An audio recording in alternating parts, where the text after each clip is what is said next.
should start coming over to here. Bear with me. But Carrie, it's good to see you. You too. Yeah. And so you have been in in Louisiana. I have, yes. So go ahead and regale us with what you had going on in Louisiana. Well, if I tell you, I have to kill you. So, Okay. but I was there for a conference and I was there for people who support freedom. And I got to meet Mike Benz. Do you know who he is? Mike Benz, fresh my Mike memory. Benz. Mike Benz did a lot of the research on being able to support Doge, Department of Government Oh, Efficiency. yes. Okay. And he's been on Joe Rogan and Tim Pool. He hosted Tim Pool last night. Um, but he was there to talk about digital media literacy, which I'm happy to get into. But first, let me say Louisiana, the French Quarter, I absolutely fell in love with and had a hard Yeah. time coming back. Had such a hard time coming back. Yes. Yes. And the Oh, only thing that would have made it better is if my husband and son were with me, but they weren't. So um, it was absolute amazing. And the street that I got to stay on was Royal Street. So it was quite the treat. nice. Yeah. And And go ahead. well, I, I've never been there to New Orleans. I would like to go Oh, one time. Um, I think it'd just be a really cool experience. it is. And Um, it's full of like, it's full of ghost stories and vampires and things like that. I would never go at Halloween. I would never go for Mardi Gras. It was perfect timing because you could stroll. You could just enjoy a leisurely stroll. And I did that every night. I was there for 4 nights and the food was to die for.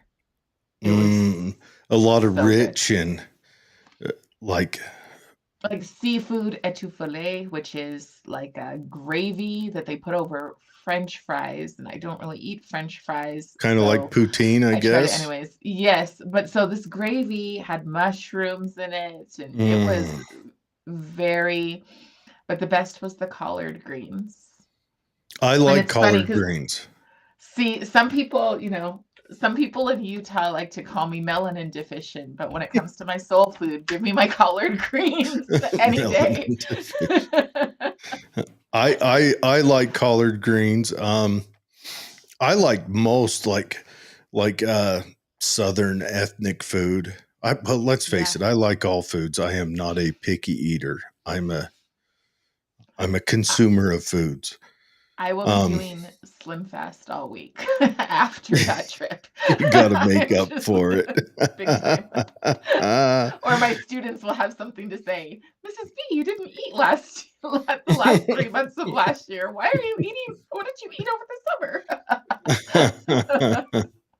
Well, sometimes it's worth it to go and experience a place, and that there's almost no better way to experience somewhere than their food.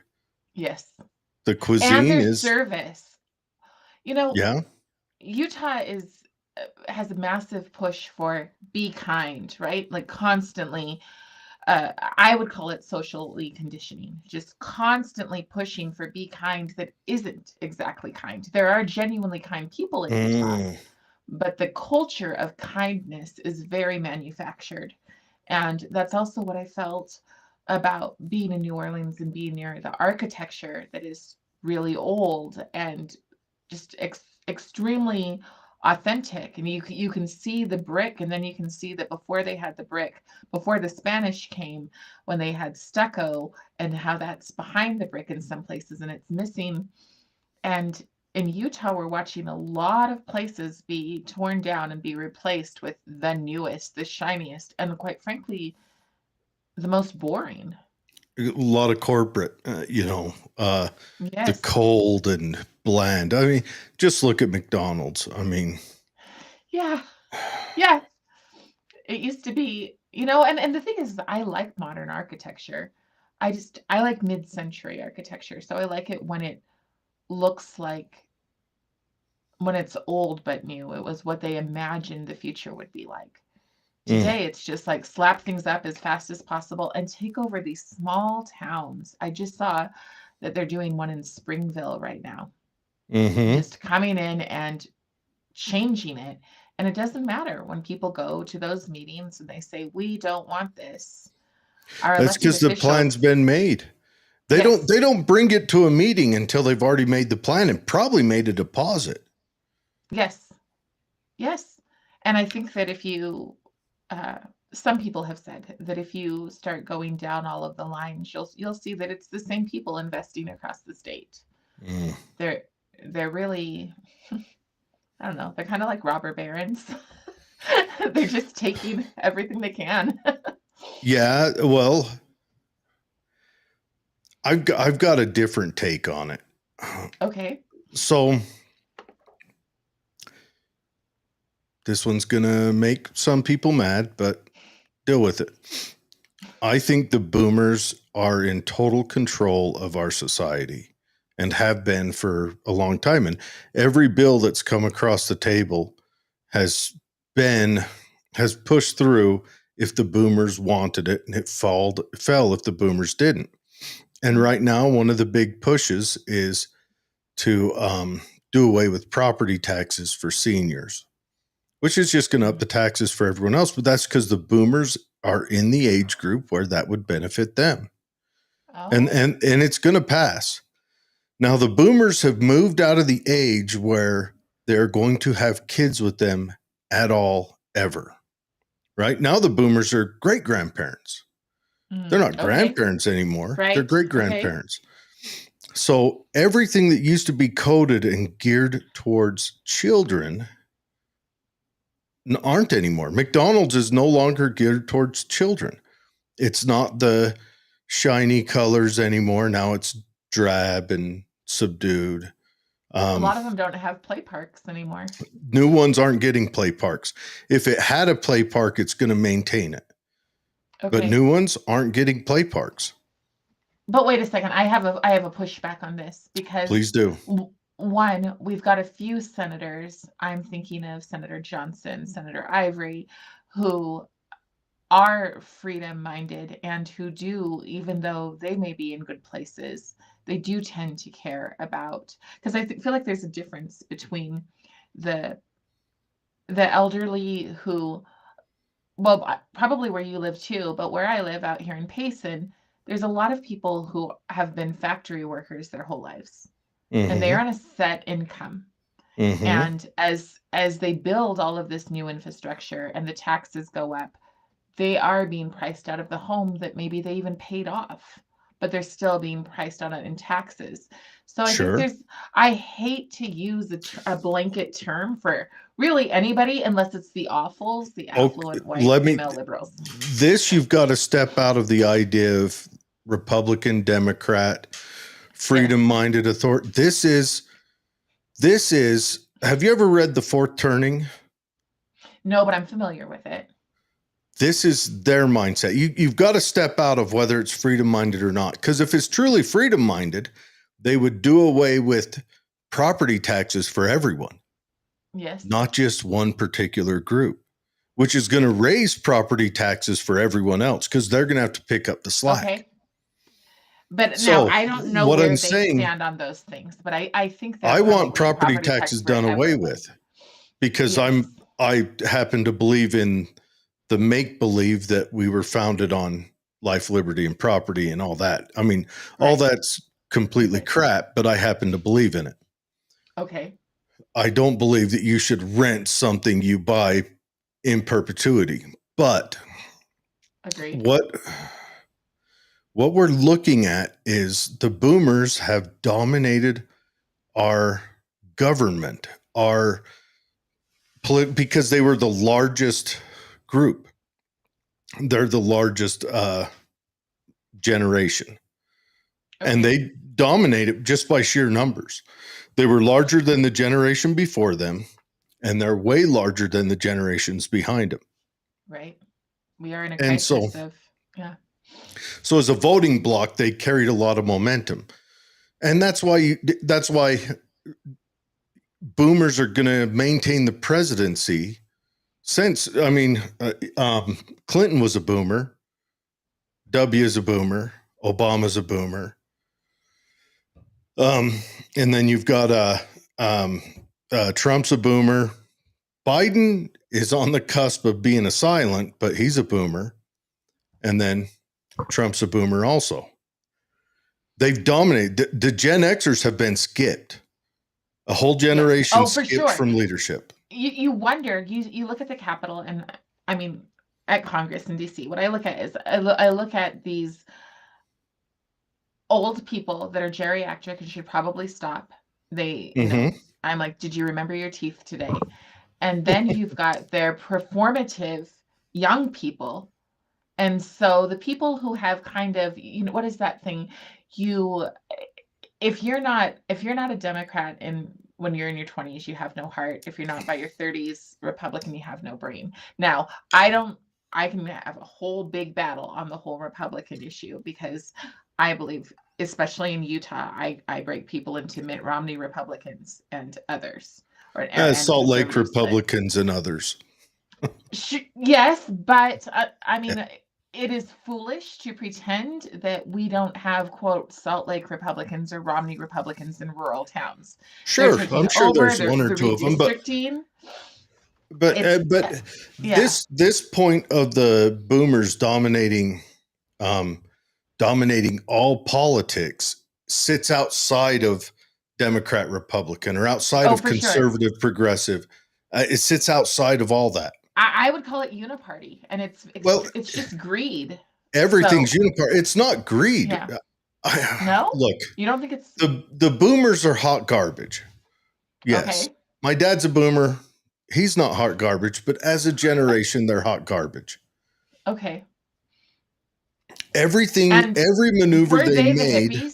Were they the hippies? Yes. Every maneuver they made, they fought hard against Nixon having the ability to send Marines anywhere, right? Yeah. But then Reagan gets in after they're out of the getting drafted age, and then they vote to say, yeah, Reagan has 30 days. Yeah. How about like right now with or all of the tax laws that came through in the last 40 years, they pushed them through because it benefited them. Good or bad. I'm not saying whether the law is good or bad. I'm just saying, and I'm not saying they're bad. I'm saying they're just such a large voting bloc that they dominated. Yes, and but now, again, go ahead. And we're sitting in the first time in known history where a group is wealthier than their kids at maturation. Yes. The first time. And they're happy with it. Well, there's also the fact that a lot of that generation likes to keep their children close. And by close, I mean in the basement. No, that's not the boomers. No? That's the Xers doing that.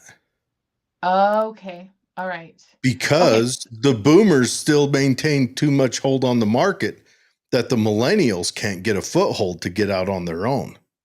Okay. The boomers aren't giving up their high-paying jobs like they should. They're not if they're high-paid, they're sticking with it. They're riding that bugger out. Yeah. So they're not making room for natural growth into the market. So how did these free-loving, hippie, peace, love, and happiness people decide that they wanted to stay in forever and not care to pass any of that on to the next generations? Because they were hippies to avoid Vietnam. Okay.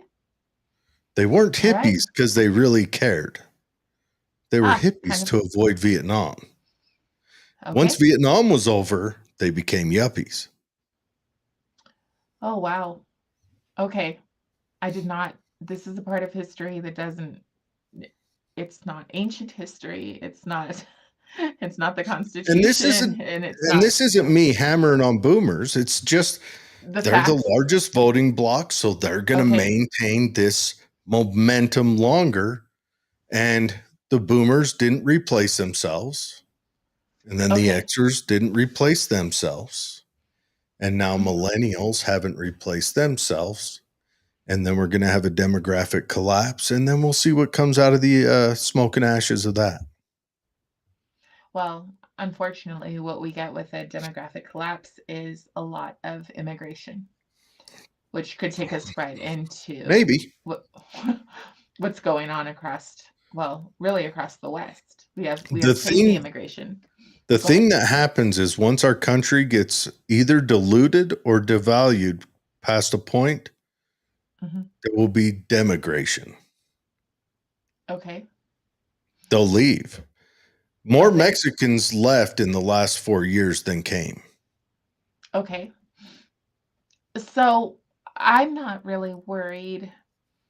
So I grew up in Eastern Washington, Mm-hmm. and I've always been about around migrant workers, Mm-hmm. and I think their work ethic is phenomenal, and Mm-hmm. I don't feel personally, I don't feel a threat there, and I know that'll make some people angry, but I don't feel a threat there. I don't like the idea that we have so much debt and we've given so much in aid to other countries, and then people come here and send it all home. I don't like that. So I find that a problem. But to me, that is nothing compared to people coming here who absolutely have no respect or desire to assimilate at all. Yeah, it's well, you got to break into psychology. Okay, people, immigrants who come here to work and build and strive, not a problem, and I think we need to be built around that. But there's a saying I have on this show: you cannot have open borders and a welfare state. They cannot Yeah, coexist, and that's what we've had, especially under Biden. When the feds weren't pumping money at them, the different cities and states were. So you can't have those two things coinciding because one, that draws in the wrong type of immigrant. And also, those immigrants come in for that temporary transience. And when you're a transient somewhere, you don't care if you leave it cleaner than you found it. right. And you don't care if you leave it less uh, S-aid than when you found it. And you don't care if you leave it less unalived than when you found it. So someone who comes in, even if they come in to work temporarily, they still want that place to be of value. The people who are here Right. temporary, just coming in, they're just, I'm coming in to get this paycheck. And then once that dries up, I'm going to pop smoke and go somewhere else. Those people don't care at all. And they've got Mhm. that psychological mentality that they don't care. So that's where that is. But that just, I don't know, dig in, read the Fourth Turning. It's an interesting book. Really an interesting book. I've I've read it or listened to it about 5 times now. It's Oh, that you wow. Okay. it's Yeah. really an interesting book. And most of the time I like fiction, like war books. But this one, it catches me and sticks with me. Well, Check I it have out. some. Yeah. Oh, go ahead. See what you think. But I've got to play our intro real quick because Oh, we're yeah. 20 minutes late on that. So everyone enjoy the intro and then we'll be right back.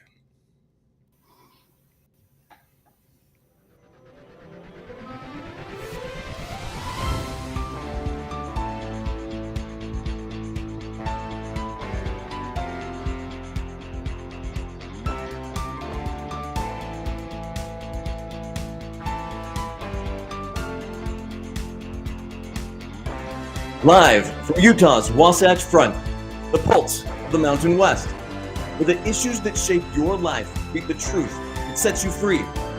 Across Utah, across the Republic, and around the world, welcome.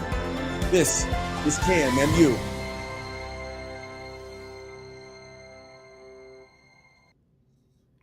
All right. Thank you, KMMU. Beautiful intro. Okay. So, on the docket to talk about tonight, of course, the Minnesota shooter. We got to hit that. We've got to hit um, the Scotland girl, I guess is what we're going to call her. I don't know. Um, what was They was it claim that her name is Boudica? Maya. I'm sorry, Was Boudica? it Boudica? was the English queen or princess that became a queen that held off the Romans? Boudica, I think. Oh, I don't That's what know we about should this. call her, is Okay. the Boudica. Scotland Boudica. They've got a big statue to her in England. She was a Scottish princess when the Romans came and took over. I think if I remember, they took her and her sister as kind of, whatever you call them when they take princesses, and held them captive and killed her father. And then she escaped and rose an army of Britons, or maybe they were Picts. I think Picts were in Scotland. That's where the blue comes from. The Picts would go to war naked and paint themselves Oh, blue. Pretty interesting. They were savages. Anyways, Boudica, she rose an army and held the Romans off for a spell. And then Rome did what Rome did and went to civil war over Great Britain a handful of times. But anyways, and then I think this is a comment. We got a comment from Jordan Lott. He says, and this goes to the boomers. Now, the boomers are mostly the parents of the millennials.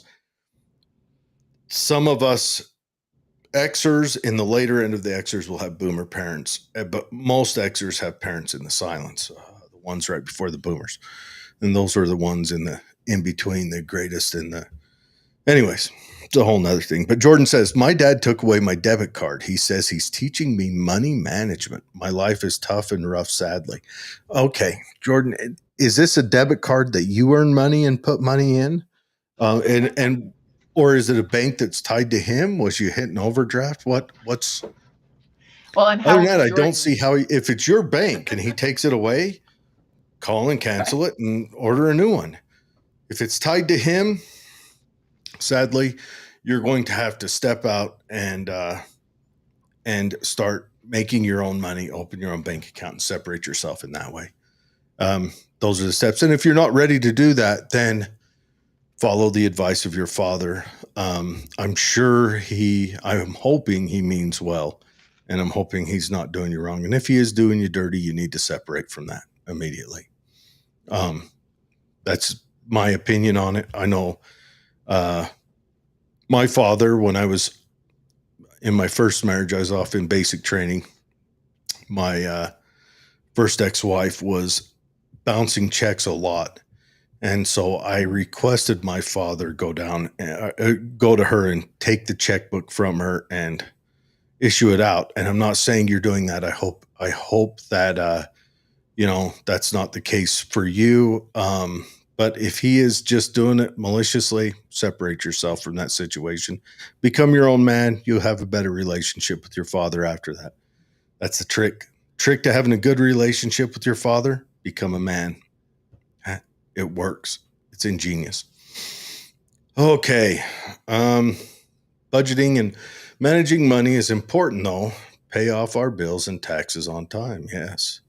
And is Gary Johnson and the Koch brothers boomers? I believe Gary Johnson is a boomer right at the end of it. The Koch brothers, definitely in the boomer age. Boomers are people that are right now, I believe the youngest boomer would be like 57 to 60, somewhere in there.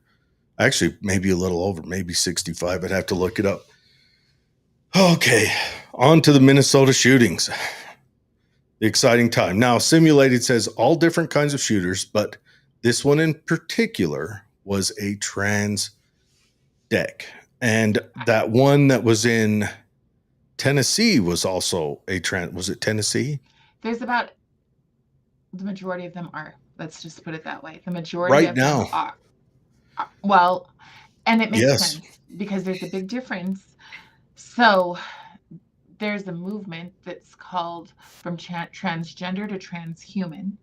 And there's this idea that, and the reason why we center around, or we're supposed to, or politicians center around the transgender movement, is they believe that they're more enlightened.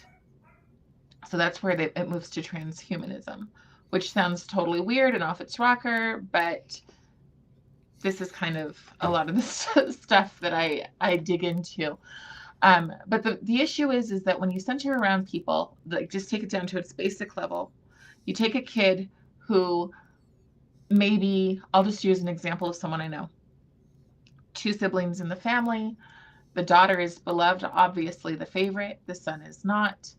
The son now identifies as a girl. And a huge part of that is that they want to be special. And then on top of that, one of the things that I'm watching is a lot of people attacking the mother. And I don't think people understand what parents go through when their kids say, maybe at school, that they're trans. They are told flat out that if you don't affirm your child is going to exit this world. Especially in Minnesota. Minnesota has been. Yes. Well, we have it written here. laws. We have. So when we banned conversion therapy, therapists could no longer have conversations. And I understand why they banned conversion therapy. There were people who were like, this is who I am, and I'm not being loved for who I am. But they completely banned it. And when they banned it, they opened up the doors to heal everything that was before. And so that healing has opened up. I've got pages and pages and pages in Colorado of how to teach sex ed to first graders, second graders, third graders. And I have it all. I have all of the pictures. They're teaching them about the pink triangle. They're all of these things. Okay, but the thing is that when you teach a person that their emotions matter most, and you affirm, they cannot see how they could do anything wrong. Now, this kid is unique in that he already said he hated being trans. He wished he could cut off his hair but then that would be a massive failure to the fact that he got tricked into being trans. He says he tricked himself into it, which I think is the case. You trick yourself. Well, you watch a lot of YouTube. I mean, a lot of TikTok videos. Or you also go ahead. Well, Tumblr was the big animal that got him. Tumblr's huge. I don't know if Tumblr's still around. So is anime, but a specific kind of anime is huge. Tranime? It's not tranime, but it's called MAGNA, Magna, I think is how you pronounce it. Magna. Okay. Magna, like the city. So, there you go. But no, it is a. I think it's manga. Manga, that's it. Yes. And then there's a lot. So MANGA, that's it. Okay. So then there's a lot of. I was with people, again, I'm not going to tell you everything, but I was with people over this weekend who, one person put her daughter in an art club. Art clubs are pushing, because all of this stuff pushes an agenda. And the agenda is, why is the child oppressed? So if the child's oppressed and they see the whole world as being against them, no wonder they're furious. But more than that is the furiosity that goes against Christians. So this is a Catholic school. The kids are praying in chapel and they get shot. And when people say our hearts and prayers are with them, politicians say prayers aren't going to do it here. And I saw somebody. Go ahead. A certain old press secretary for a inept and dementia-ridden president said that for sure. Yes. And so did it wasn't the governor of Minnesota, but a governor also said the same thing. I think they're not going to do it. Yeah, there's always going to be a big push for some kind of kooky gun control. There wasn't when our current president was shot. No. There was no call. In fact, people were upset that it didn't take. They wanted that to disappear from the news cycle immediately. They did. But that's why they didn't. On top of that, if the gun is used to remove people that they believe no one cares about, they're fine with it. And that's the big issue, is that I don't think that they believe no one cares about. If they look, the left are very well. I would argue almost anyone is, maybe even a lot of people on the right are very okay when violence is inflicted on a perceived enemy. So I think the difference here, at least this is how I feel about it. I am against bad ideas, but I don't think that people are generally bad unless they know, unless you have, say, went and spoke to somebody and said, this is what's going on, here's all the proof, and then they still say no and call you crazy and a liar. I want to argue Yeah. this. I'm going to give him, I don't want to call him by his given name or chosen name. I think, and I'm sorry, KMMU, but we're 30 minutes into it, so we can do this. And I might get in trouble later, but I think his name shall be Shitbrick. I believe Shitbrick is bad. Okay. And Shitbrick knew they were bad. Shitbrick pre-apologized for what Shitbrick was about to do. Shitbrick went and brought violence on innocents. Shitbrick talked about how they felt they were messed up and wished they wouldn't have. So yes, Shitbrick was bad. Shitbrick was evil, and Shitbrick shall not be named by me. Or I can agree. Has been named by me. I can completely agree with that. When you first said it, I was trying to think, who are we talking about? Because there are many people that I thought could have that name. I want to start a movement that every time someone does one of these massacres at schools, we give them a nickname. And I will start right now with Shitbrick. I'll name the person in Tennessee. Yeah. I will call that Tennessee Dickhead. Tennessee one was Dickhead. This one is Shitbrick. And I will think of a good one if it ever happens again. Well, it's not really an if. That's the sad thing. Because it better be an if. You've seen the wheel. I've shown you the wheel of privilege and power. Okay? So the newest wheel that they have is now Christians are the center. Christians are the most oppressed. The next group, or the Christians are the most oppressive, according to this. The next group is, and I'm not joking, I'll put it on your page. The next group is anyone who celebrates a Christian holiday. And then the other group, the group that is not oppressed, is everyone else. Or they're the group that are oppressed. So you're what are they saying about Jews right now?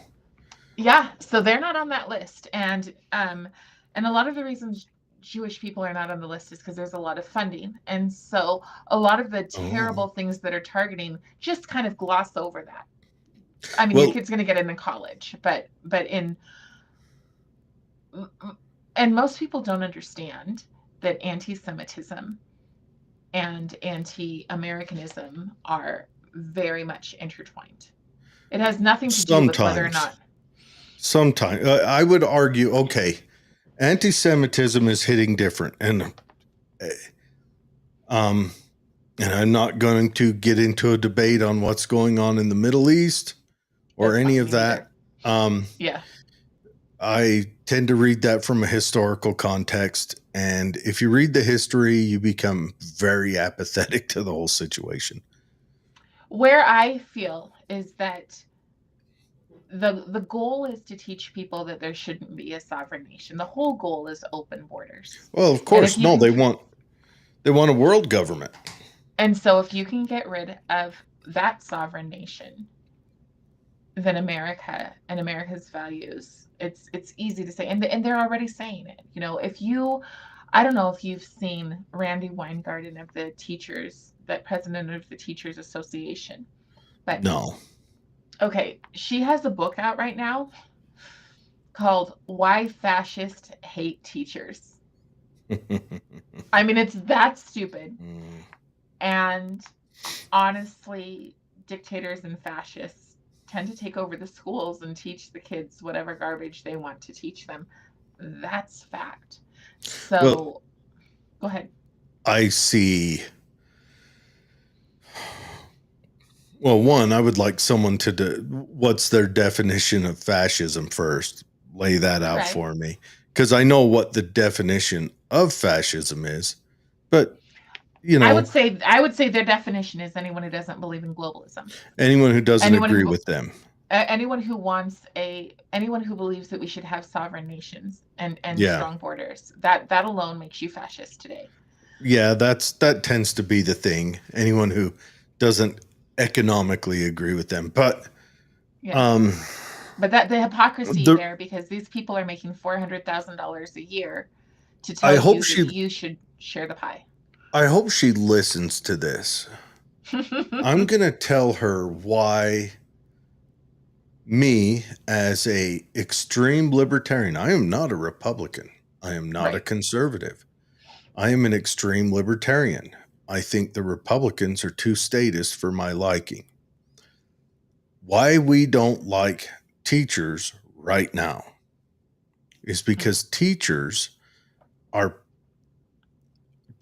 trained right now to push things that are negative towards the family unit. The family unit is the ultimate tool for making people who can govern themselves, people who can manage their life without the government. And teachers have been trained in those education schools to teach students that they need the government to manage that. So I'm going to push back, because I just did an interview a couple of hours ago with the teacher.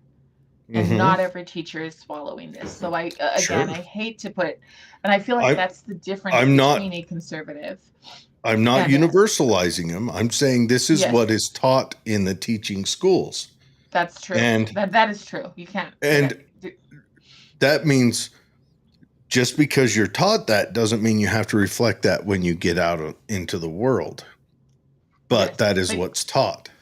And to graduate, you have to say it. We have to parrot it. Yes. Unless you take an alternate route to education, which you can. Thankfully, there are options that you can do. My sister-in-law just did it. She's now teaching at a charter school. But I want to get back to the shooter here. I want to. Sure. Yeah. So my thoughts is that in my day and age, people who were kind of outcasts found their way. There were certain trends that they would find their way into that became the fancy thing for people who didn't get invited to the parties. And that was Dungeons and Dragons and Magic the Gathering, and they would become goth, but that was them just joining a different group to get to the party. This day and age, kids, youth that don't get invited to the parties, and I don't want to call them outcasts, but aren't amongst the in crowd, find their way onto the internet.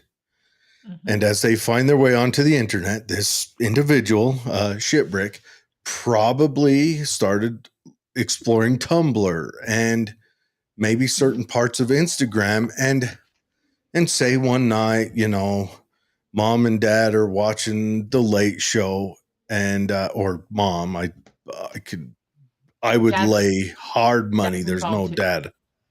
No, there is in this case. Oh, there is. Okay. Anyway, yes. Mom and dad are watching The Late Show, and they're paying attention in their own little world. Maybe they're drinking a bottle of wine and planning on getting frisky later. And the kid, 13-year-old Shitbrick,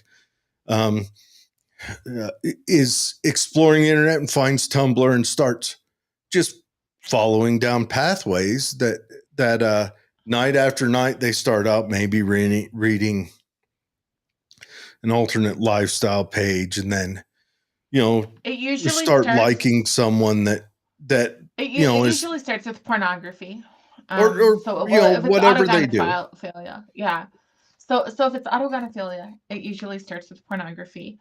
And then they just kind of tap out on how much they've consumed, to the fact that they can't find a woman that satisfies them, so they become that woman themselves. Well, which is one way. But but what I want to say is, so in this group, so when I was in high school, these outside kids would find Dungeons and Dragons and then form their own group off of Dungeons and Dragons or Magic or whatever, right?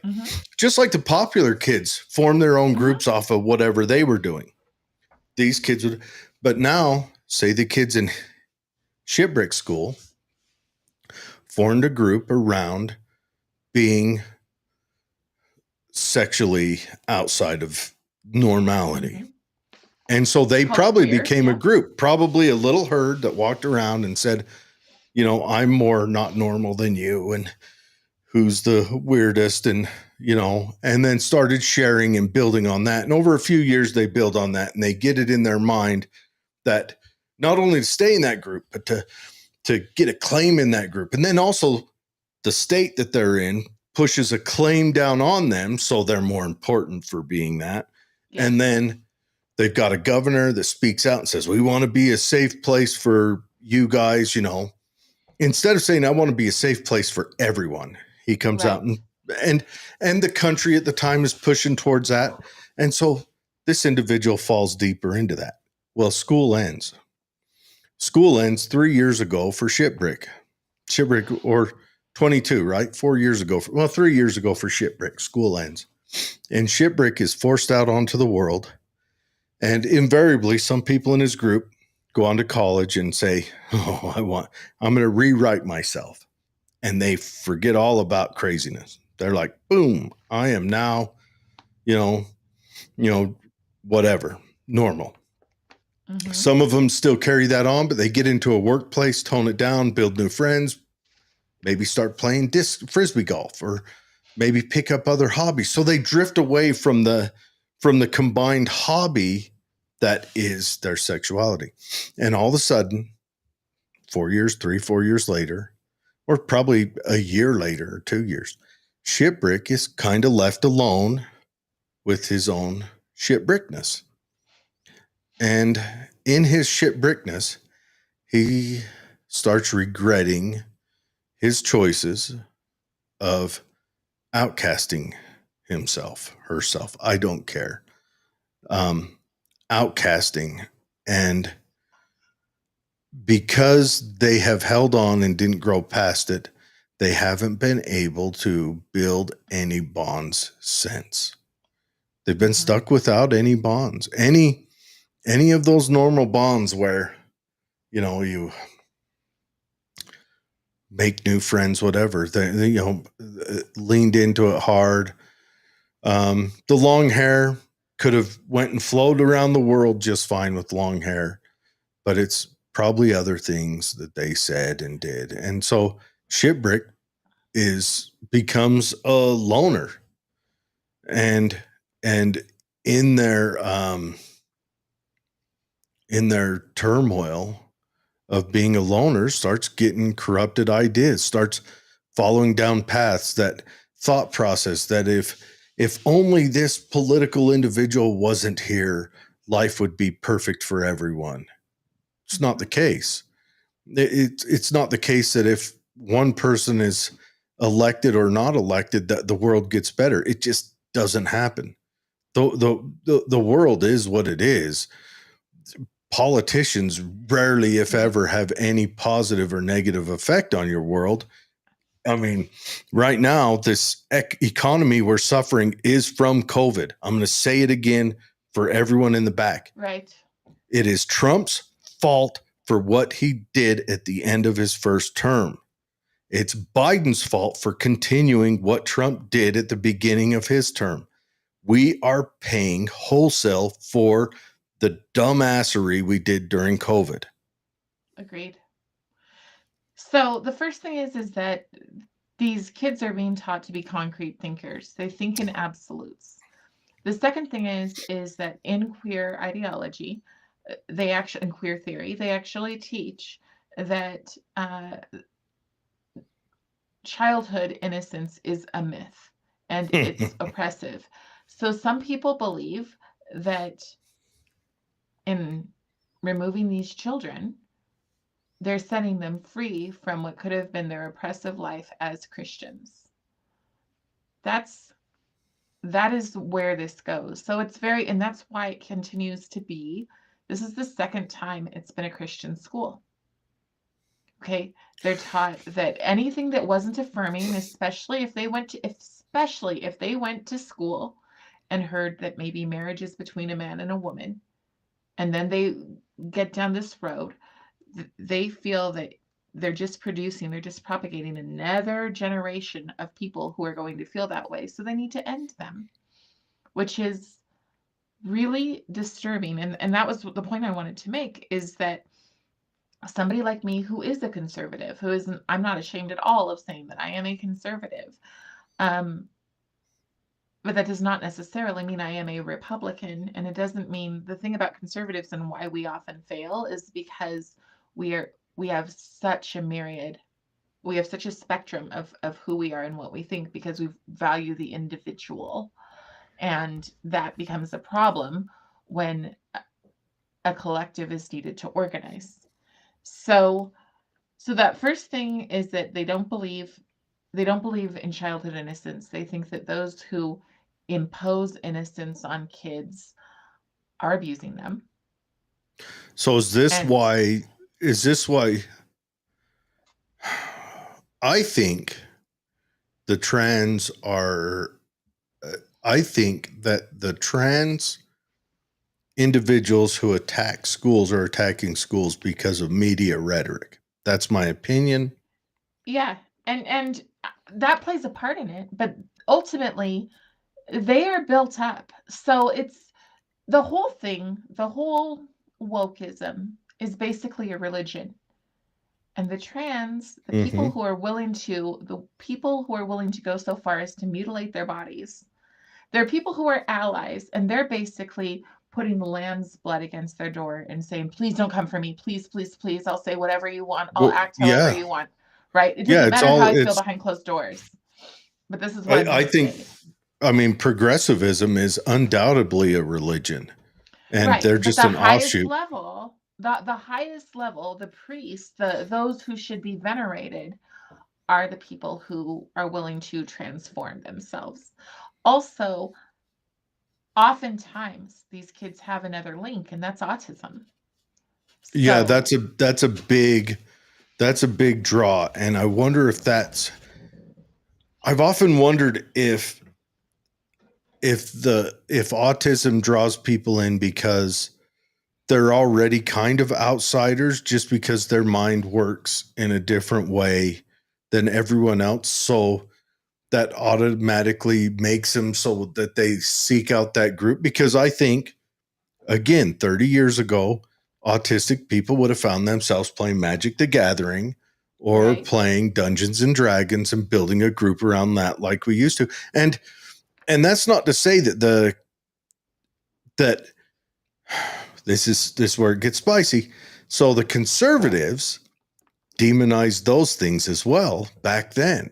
And so maybe demonizing trans is a bad thing, though I think the difference is with the trans movement, when it comes to its culmination and they start changing their body in negative ways, that's where it lies different. If they just said, I'm going to wear a skirt to school, that would be one thing. I'm going to dress as a woman.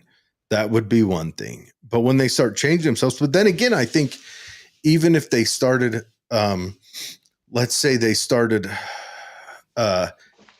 sexually exploring with their friends into something that they probably wouldn't have found their way into otherwise, I think that would be a negative thing too, because we all know, even the men, if you do that sexual matters can cause shame later on in life when you find your balanced life. You know, things you did when you were younger that now you think are wrong, that can have a negative effect on your thought process. But that's just me spitballing stuff out.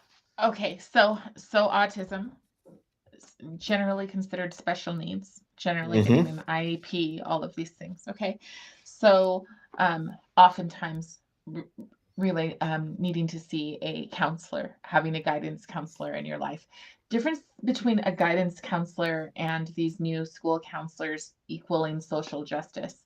A lot of times, this special ed room has like the pride flags in them, and they're pushing this stuff on the kids. And the reason why is because you get concrete thinkers who don't need they don't. It's not like taking a 17-year-old boy and saying, now everything that you believe, we're going to change your mind about in the next year. Because those boys are like, you know what, bite me. It's not happening. Oh, they're But rebellion. The only way you can exactly. change it is to say, we're going to make you think exactly the same way you do now. They will automatically change to be something different.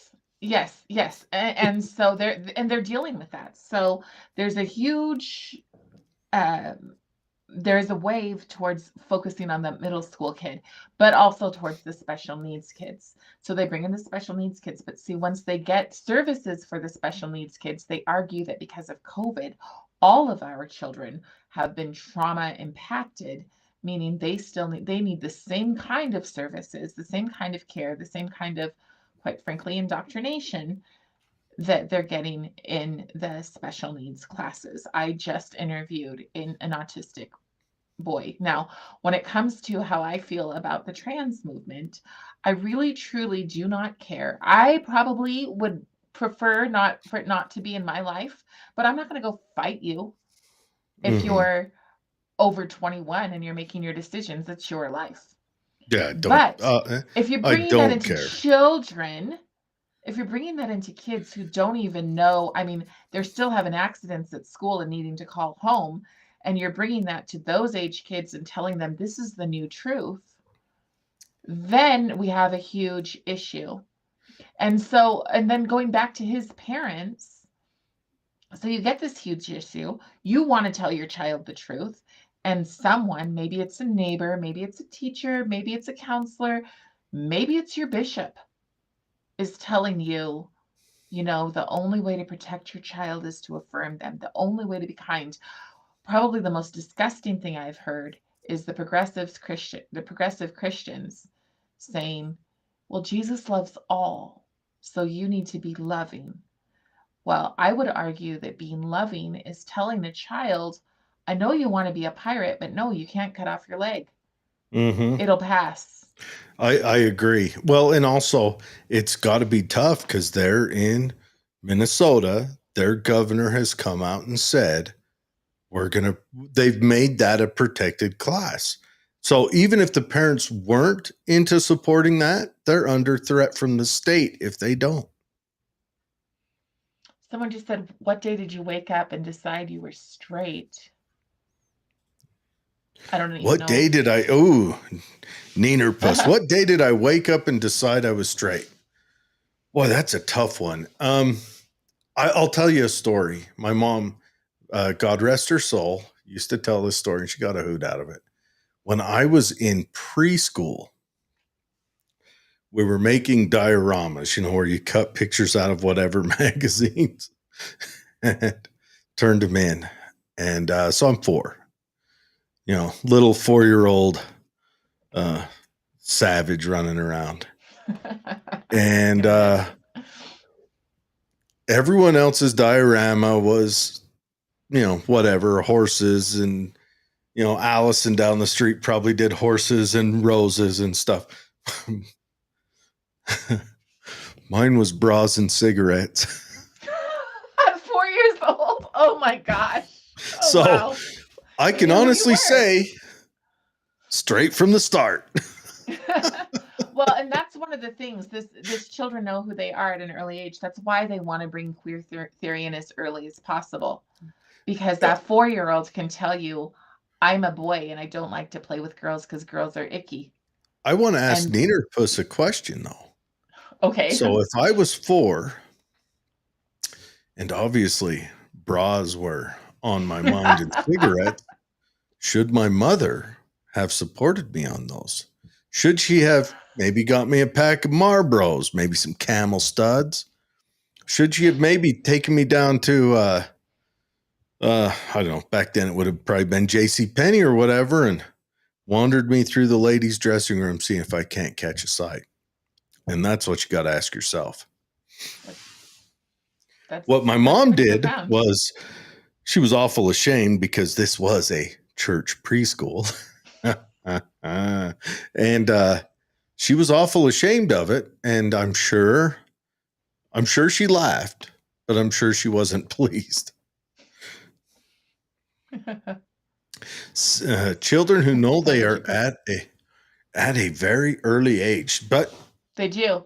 It's a lot of drinking. Savage equals male. Ooh, so just being male makes you a savage. And I am undoubtedly a savage. I mean, I spent most of the day yesterday out making sure my rifles were ready for my upcoming hunt, because I'm going to go out. I'm going to try to harvest my animals, and I'm going to try to eat what I harvest because I'm a savage.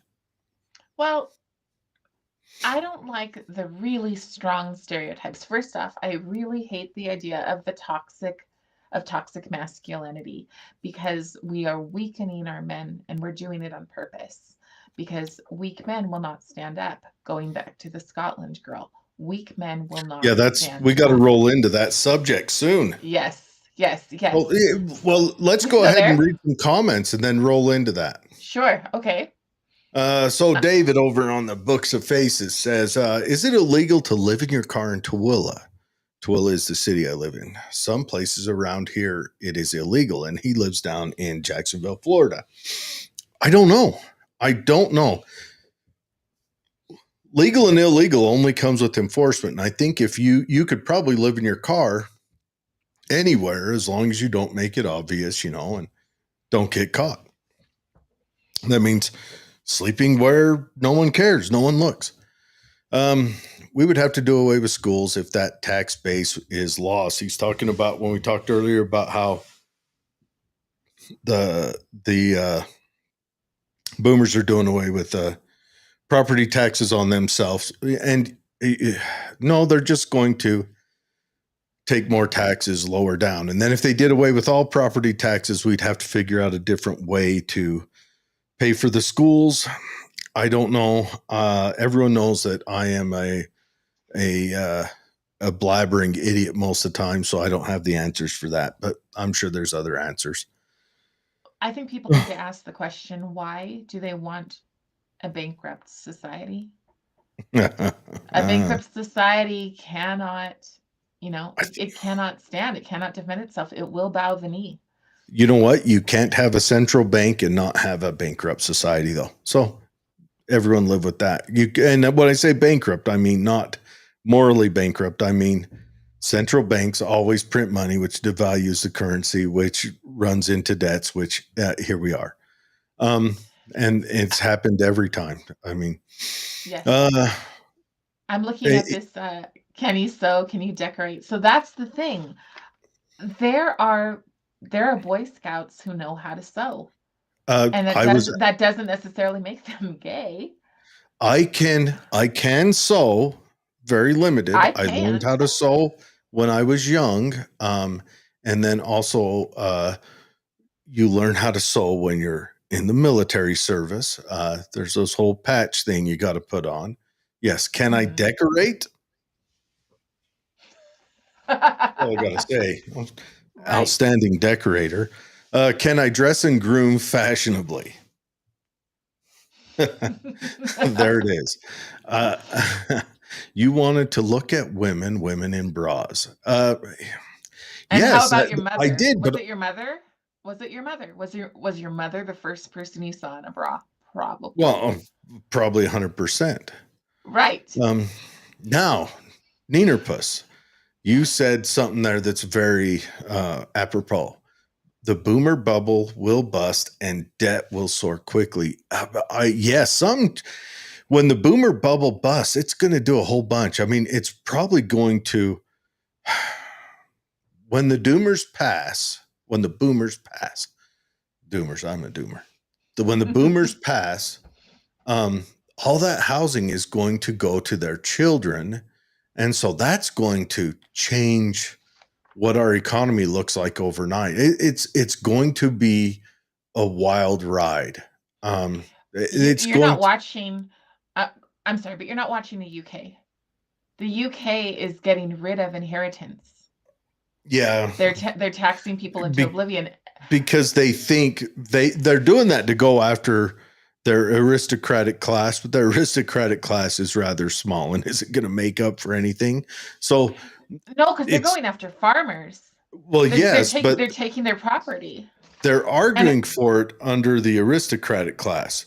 The okay, farming class, it's they're going to be so done. They're going to be England's everyone. Great Britain is dead, but we'll roll into that. Neener Puss yes, says we have fiat currency. Our money is worth what the government says it's worth, no matter how much is printed. That is true. Everyone, yeah, I'm going to say it right now. Everything is a fiction. Everything. And it only stands as long as you believe in it. Our government is a fiction, and it only exists as long as the majority believes in it, right or wrong, negative or positive. It only exists. Religions are a fiction. And I think religion's good. I do. I 100%. I'm an atheist that supports religion. I think okay, go to church. Keep going to church. I support it. I fight to keep churches from being taxed. But it is a fiction that only exists as long as people believe in it. If every day, if everyone tomorrow woke up and says, I no longer believe in a higher power, religions go away right then. Remember, Zoroastrianism is gone. okay. So Alexis de Tocqueville would have agreed with you, but Yes, he would have. He would still say that churches are mightily important in keeping Very communities important. together. But here's the thing that I'm concerned about. Mm-hmm. Progressivism creeps into churches and it Mm-hmm. fundamentally changes what they believe, what they've believed, and what's worked. What's worked. Okay, so for me, I am a non-denominational Christian. Mm-hmm. And for me, it's not about religion. So I'm not obedient to any man. Whether or not I pay an offering is up to me. Nobody needs to know. I'm not obedient to a man's words. I don't Oh, I think know that my which man's president does. obedient to you, though. That's Mm-hmm. true. That's Whoops, that's very dog. true. When he was 4, he drew a picture of a girl with curly hair and glasses. That was his See, picture of who we know what he was onto. He found it right away. Now, me, I'm not surrounded by bras, and I did go through my phase where I smoked cigarettes. I do not anymore. yeah. But that's Religion you've got to controls the look at masses, sure. But the it problem is is when religion is so right now, right before Donald Trump won the election, there was something called the after party that was coming out, and it was funded by our largest, not Gates, but the ones who have the library. So large atheist philanthropists were funding something called the after party. They were going to create Bible studies in churches, Bible studies to teach people how to accept the new way of being now that there was no longer a political party and we were well, all one, which is I frightening. see progressivism fighting against Christianity just like I see Islam fighting against Judaism. It's just, to me, it's one religion. Progressivism is a religion. It has its priests. It has its stipend you must pay. It's tithing, whatever you call it. It has its founding documents. It has all of that, and that's all I see it. Okay. By the way, over 1,500 species of animals have members that form pair bonds. Only one species worships a higher power. Well, we don't know that. We don't know. I know my dog worships, well, Me. my girlfriend. She used to worship me. Now she worships my girlfriend. But do they worship a higher power or do they not? We don't know that. We don't know. But there's also, God, I wish I remembered this poem. But it's a poem of how to get through suffering. But it talks about how the animal, the frozen bird on the on the mast will suffer the freeze where a human would not. A human would give up and die, and the bird doesn't understand giving up. So does that come with knowing yourself or when sentience? I think of what America is about, and I do a lot. I mean, that's what I do with Utah Moms for America. What I do is I think, all right, what is it that makes America exceptional? What truly makes America exceptional? And to me, going all the way back to Alexis de Tocqueville, is first, we believe in redemption.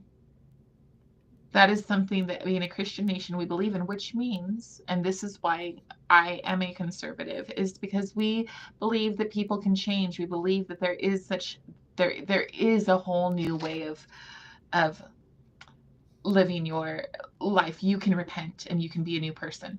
Okay? In France, when they rolled out the guillotine, they did not care whether or not you were a good person. If your bloodline followed this, goodbye head. So there was no redemption. In China, it wasn't people run just because they if don't your get to be bloodline. humans. Yeah, but I mean, many times the French arrested someone they thought was someone else, and that's true too. they arrested a woman. She was I'm trying to remember. I think she was a baker, and they thought she was a servant of the queen. And this was months later. Yeah. And they arrested her and they brought her there and they found out that she was a baker. Had never been in the royal, any of that. She was a starving, whatever. Right. And they said, and I quote, well, we've got her here. So they were laid her on the deck. But that's what I mean. So religion can be that. If religion teaches you how to be good, then you need to be very concerned about who defines what good is. Well, okay. Yes, religion can teach you that. Religion can also teach you not good. And I believe that you don't have to have religion to have any of those things. That's true. Okay. What I do believe is that religion is good because it bolsters community. Because if you get everyone that lives in the same neighborhood to meet in one building once a week and commune together, it builds community. That's why I'm pro-religion. I am not religious myself. I am most of my I will say some of my family is, my father is, and my stepmother and my grandma. My grandfather was not. One of my uncles is. Two of my uncles are. One of my uncles is not. It's a mixed bag. I was lucky. I grew up in a gray area where religion wasn't forced on us. Yeah. Mm-hmm. Okay. Neenerpuss says this is not a conservative nation. If you take it issue by issue, it is progressive to libertarian. Progressive is not. It would not be listed as progressive. It's progressive in what you desire, just like it's not technically conservative because remember, they overthrew the Tories to start a new nation. They overthrew the Tories, which was a monarchy party, to instill a Republican Party. Conservatism is just keeping what works. That's how you have to look at it. Progressivism is pushing into try to fix what doesn't. The problem is progressivism commonly doesn't work. But if you read back to the founding of this nation, just the Bill of Rights lays it out. If you read the 9th and 10th Amendment, we are not progressive. Libertarians are the closest. And I'm thinking Neenerpuss is a female, probably because of that comment that says male equals savage, thinking they're female, but it could be a dude, a dude that tucks or whatever, maybe, tucks it real deep, but, does a clench. Anyways, practice that Kegel foo. It's important. Anyways, says religion gives approval to commit atrocities. Yes, in some cases, religion has given approval to commit atrocities, but then again, so has non-religion, i.e. the Holodomor was committed by devout atheists. Pol Pot, the Khmer Rouge was committed by avowed atheists. Yes. Well, and also I would argue that at least my form of Christianity tells me that it doesn't matter how someone treats me. It is my job to offer forgiveness and turn the other cheek multiple times. Sure. And so And religion can help you be a better person. It can also allow you to commit atrocities. When we have groups that believe that some people shouldn't be allowed to exist, and we go to church and sing louder while that happens, as they did with Hitler, they just sang louder as people got on those trains and went. And so while we have people who are doing that, yeah, religion can be a serious problem. But for me, I consider it to be relationship. And the only being that I listen to are my scriptures and for me, I would say the Holy Spirit, but that's what I am.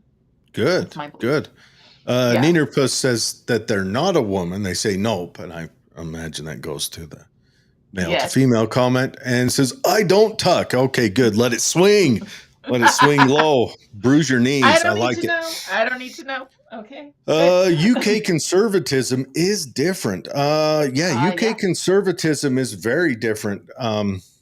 And I think that's because UK conservatism is also kind of globalist. If we go into the Christian Crusades, then we have to go into the Muslim Crusades. There were about 13 Christian Crusades. There were hundreds. Yeah, that's just back and forth. That was cultural war. It is back and forth. It's cultural war. Shall we talk about the Muslims conquering, or not the Muslims, the Mongols conquering? How about the everyone. Ottoman Empire? The Ottoman Empire went, and the Huns little boys. They looked for little boys who were pretty, and they made them eunuchs. Yeah. So there's that. And they did all sorts of other things to them that the Barbary pirates did with their slaves up until today. DB Cooper says it's school teachers. Yeah, I think school has become a means for progressivism, and it has for sure. It's really damaging the value of the schools. But I hate to say it's the school teachers, because there's a ton who don't even know. There are so many. Mm-hmm. Yeah. Go ahead. Yeah. Dave over on the Book of Faces talks about back to the boomers and economic wealth. He says Bitcoin was the only chance to take wealth from the old and transfer it to the young. Maybe, I don't know. I think Bitcoin would have been a neutral in that status, because it could have also stolen from the young and taken it to the old. I think it could have worked either way. I don't think it was coded to have a direct partition. I do like the idea that it eliminated the Federal Reserve from the equation of holding money. But again, it was still a fiction. Bitcoin only carried value as long as people believed in it. And the minute people didn't believe in it or thought it was dangerous and started selling it, Bitcoin would plummet. Everything in this world you have is a fiction. All these entities that are built up are a fiction all the time. Maybe, but I still think that having faith can give you a great amount of peace. I'm not saying anything negative. I'm just stating what it is. He says there seems to be a pattern. The Uvalde shooter was trans. The Denver shooter was trans, Georgia shooter was trans, Nashville shooter was trans, Colorado shooter trans, Alberta trans, Minnesota trans, Iowa gender fluid. Okay, way to break the bank, Iowa. Change it up. And then Philadelphia shooter trans. I heard someone said it was actually a left-wing show saying, well, trans have only committed 8% of the school shootings in the last 3 years or something like that. And I was like, wow. And they're only 0.05% of the populace. So they're shooting way above their weight. Right. No, I think there's also an argument that the medication that they're on. So you've got the medication, Yes. you've got the constant think about yourself, think about yourself, think about yourself. The whole world is against you. There are people, I just saw something today that said, "Are you triggered yet?" And it had a trans person with a giant gun. But then I heard a politician say, we need to do what Australia is doing when it comes to guns. So they're blaming the guns, and Oh, they're of saying, course. do not look at this group of people that are on, is it SSRI? Is that what they're called? Yeah. So, okay. Didn't RFK just say he wants to look into what drugs that individual was on and maybe research maybe the 2247 may change later on to ask if you're on an SSRI, and maybe you'll have to go get signed off by your doctor Let's move it to back into mental health, because we took that out. We took it out of being a mental health disorder. And yeah. the fact is that if you live in that kind of delusion, you do have a mental health disorder. And that doesn't mean we should be jerks to you. We should give you the help that you need, but you're not going to get that in the majority of mental health clinics today. And that I know for a fact, because I'm friends with the whistleblowers from all of these clinics. They got bullied to take it out of the whatever Yes, they DMCA did. or whatever. Yes. David says, I envision a world without government. It is similar to our ancestors who envisioned a world without slavery. Yes, it is. Sounds a bit like Marx. I am happy. No, that sounds a lot like, well, maybe Marx, but I would say more Bakunin. That one. Yeah, he was. Everyone should read up on Bakunin. He was Marx if Marx had testicles. Since the very beginning, same as medication. But same medication as menopause. Well, being that I just had a birthday, yes, I do know what hormone replacement therapy. I did not know that, but seeing as I just had a birthday, I'm very hesitant to take any kind of a medication. I'd rather just take my little vitamins and, eat a little less. And except for chocolate. But I think that once you know, and we do have a pattern, and the only people who say that we don't have a pattern are the same people who've said that we couldn't even use the term. I started talking about the detransitioning movement probably 4 years ago when I first moved to Utah. And in my own small community in Payson, people said that I was harmful, that it was harmful to even have the discussion. And the fact is that those are the kids who are most likely, like that boy said, that the person that you call SB. Yes. Yeah. Like he said, he tricked himself into it, and he said, I won't cut my hair because that would be failure. That's how a lot of people are living their lives. They are living their lives with parts of their bodies missing, looking in the mirror. There are people who come out of the hospital, look in the mirror and go, what the hell did I do? And they're living with it because they've told their parents, you don't love me if you don't let me do this. They've probably disassociated themselves from their family, from groups, from communities that they should remain part of. Sometimes they control their families. That's the kindest way I can put it. But they control their families. And so everybody in the family is told, you'll get messages. We've gotten them. You get the message. Such and such goes by this name now. We ask you to use this name. And I'm like, I'm so sorry. I won't do it. I won't do it because too many detransition. Also in Minnesota, you've got the force of government enforcing it. Yes. Chad says, go Chiefs. Too. Yeah. Hi, Chad. Chad says, go Chiefs. Okay, I want to lay this out. Chiefs. Okay. Why are you saying go Chiefs? I thought you were a Seahawks fan, Chad. Chad is from up where your old stomping ground area. Anyways. Yes. So, the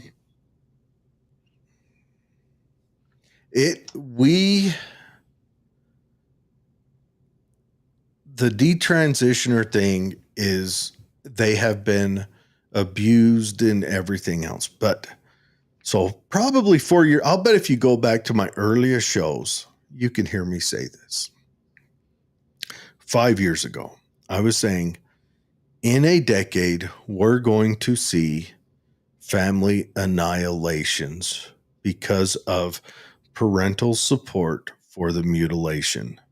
Yes. And maybe I was 100%. wrong. It's already happened. It happened. Was it in our state where I don't know, but I think yes, maybe we're going to see these community annihilations from it. From the it's support. two separate things. Okay, it's two separate things. The family is, why didn't anyone tell me the truth? Oh, no, you know what a family annihilation is? When they're killing their families? When they kill their whole family. Yes. Or at least their mother and father. We're going to start, I still believe we're going to start seeing that, but maybe we're going to see it. I didn't predict it would be all these regretful transes taking their violence out on innocents on the world stage. On children? Yes. Yes. So that's why I'm saying it's two different things. One is to remove childhood innocence. One is because they hate Christians. You want to talk about a hate crime? I think I told you this last time. There are books currently in our libraries in the middle school section that actually are called Pray the Gay Away. I'm sorry, backwards. No, backwards. Gay the Pray Away? Gay the Pray Away. Yeah. And they're about girls that are, or not just girls, because it's a series of books, but they're about young people who are in Christian cults with conservative parents and don't recognize they're in a cult until they meet a handsome or beautiful young person, and they run away, and they have to decide, do they want to run away from their families who are unaccepting of them? This is freaking change the religion to anybody else, especially a certain religion that is known for being oppressive to women. Yeah, we saw that play out. We saw that play out in Iowa a month ago, where the dad and the mom were trying to kill the daughter out on the street. I did not see this. I know that we've had our first gang situation like the UK has, and people were calling and saying, this is a good family man, stole a 12-year-old right out of their backyard. And the thing is that, like, I'm seeing some of these comments, and I will not respond to leftist talking points. I just won't. So if somebody, 1%, whatever, I'm sorry. I've watched well over 100 videos of detransitioners. I've heard their stories. I've heard their anguish. I've heard them have to go to their families. Okay, let's go. Neener puss. Belief, I think you meant belief in God is a mental illness. I don't believe so. I believe belief in God is completely natural. It's completely normal for humans. They've commonly carried this on through. I think not belief in God is a rarity. I don't see either as a mental illness, but that's just me. You know who does? And you can believe Russia. Sure, but you can believe what you want. If you believe it's a mental illness, that's fine. It is one thing. The reason the Soviets outlawed God was because if you believed in God, you held something above the state. Exactly. And that's my problem with progressives is they hold the state to be the ultimate on earth. Well, so when they held someone, and so they've just added a different God. Their God is the state. Well, and it's just a different God. People, when they could make people believe that belief in God, and we saw it. We saw some more radical leftists making these kind of comments before the last election. There were people there was a guy on PBS who said that all conservative parents should have their children taken away. This is repeating history. They're in Russia, they hospitalized Christians. They tortured them. They hospitalized them. They put their kids in orphanages. The lucky That's ones. What happens when you, yes. The lucky ones were hospitalized. And then they say Somalia has no government and is the most lawless country on earth. You're probably correct. I would argue it has multiple little governments. I mean, you got Somaliland in the north. You got the Farhid out in the Horn and Mogadishu area. It's more of a tribal situation right now. That's what happens when you have a government that tries leaning into socialism, and they well, not leaning in. So they tried growing close um, with both sides of the Cold War at the same time. And it kind of broke them up. A lot of corruption happened there. I would argue that's why Afghanistan went into their civil war that caused the Russian invasion as well. But that's just me. Less than 1% of all trans are unhappy with their transition. You'd have to show me proof on any numbers, whether you're going to say happy with it or unhappy. You have to show proof. And it would have to be a detailed study, not just asking a tranny right after they got it done, are you unhappy with this? Yeah. Time will tell. I'm not going to make any comment either way, because only a crazy person would make a comment about that this early in the game. I do think that the way they did it in Norway, though, where they make you have so much therapy, and I think you are not able to do it until you're about 25 years old. Well, Europe's done away with doing it to kids. All of Europe. Right. The Cass report came out, and they had a gasp across Europe. Said, we were doing what? And they shut it down for kids. So I believe therapy for children who have confusion, if they're young and they're gay, let them grow in that, and then decide once they've decided, once they can pay their own taxes. You'll also have to gut therapy. You'll have to gut therapy, because a lot of therapists are teaching. That's a different conversation for a different time. Okay. Abused and shunned after transitioning, maybe. I don't know. I know the people in my family and extended family and friend group that have gone through this. I didn't shun or abuse them, and I don't know anyone that did. But could be. I don't know. I'm not going to say. I'm not everywhere and everyone. Only a ridiculous person would try to argue a point of absolutes. Family unsupportive. 90% of trans lose their entirely family, not by choice. Again, I would need to see evidence. Conversion therapy, Christian love. But you can't do it the other way. I can control the state. I can't control someone's mass delusion. I would like to see anyone think that they can control the state. That didn't work for anyone ever. And tranny is derogatory. Don't care. I don't care. I'm not going to fall into you hurt my feelings. I don't fall into that. I'm going to say it how I want. You're going to have to deal with it. If you want me to deal with whatever delusions you're carrying, deal with mine.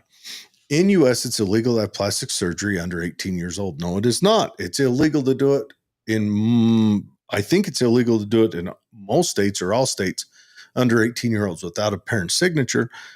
It has been done, though. And then if you live in a state where they say you've got to support it, or we're going to put the power of the state behind taking your children away from you, that's another burden on top of it. Yes. Now, back to the controlling the state. I'm an avid Second Amendment supporter and practitioner. I was until the boating accident, sadly. Simply because I believe that's the only way to control your state. Being armed. Most important bill we have. Fallen. The most important bill we have is the First Amendment. Again, why I will say what I want. The second most important is the one that gives it teeth, the Second Amendment. Yes. All right, back over to Facebook. Then we got to talk about Scotland Girl. Okay, Facebook's same. All right, Scotland Girl. This young lady, Boudica. Boudica was, and I pulled it up so that I can talk about Boudica. Boudica was queen of the ancient British Iceni tribe, who led a failed uprising against the conquering forces of the Roman Empire in AD 60 or 61. Bam. Considered a British national heroine. So right now, this young lady is the Scottish Boudica. It's sad. So Great Britain, you had all these stories come out. I want to say this. Great Britain's leadership, all of their leadership, their king on through all of their parliamentarians, their bureaucrats, especially their school of policing, have all leaned into this progressive mindset. It is honestly, it's that globalism. You can have, actually, I shouldn't say, because you can have progressive in either way. The Soviet Union was extremely conservative. For Eastern Europe, that was how communism was, a conservative religion in Eastern Europe. Communism's a very progressive, left-coded religion here in the USA, because our individualist nature makes us immediately more rugged, where communism takes on that feminine coded over here, where over there communism is masculine, because it's brutalist, it's tough. So anyways, you hear these stories I've been hearing for a while, like the Rotherham story, where the police, like a 14-year-old, the gangs start picking them up at schools, you know, and what would be a freshman year or even 8th grade year, start picking them up outside of schools and enticing them in. And they're the poorest of the poor people. I mean, they're like not even working class. They live on what would be Section 8 housing over here. They call them council estates over there. Right. And they pick them up and they start dosing him with drugs and love bombing him. And then next thing you know, they start passing them around. And some of them were passed between different cities. And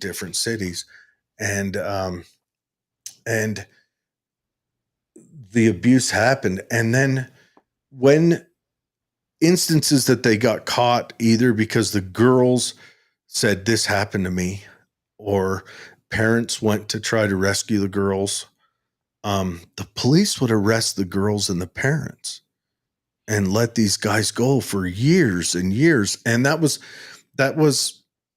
I believe, the leadership in Great Britain is sacrificing their poorest people on the altar of progressivism. Yes. Well, and also, I mean, it's DEI. They are afraid of being called racist. Yes, but the police went so hard aggressive into it. I think it's more than just being afraid of being called racist. I think they believe it, like how most of our teachers are taught these radical ideas. I think their police are less than others. That some people are less than others and not worthy of basic. I mean, there have been situations where these girls have went with their pants covered in blood. Yes. Well, they've been killed. They've been lit on fire. They've been murdered. No, it's modern day progressivism has taught us that the more melanin, the less wealth you have, whatever, the higher value you have.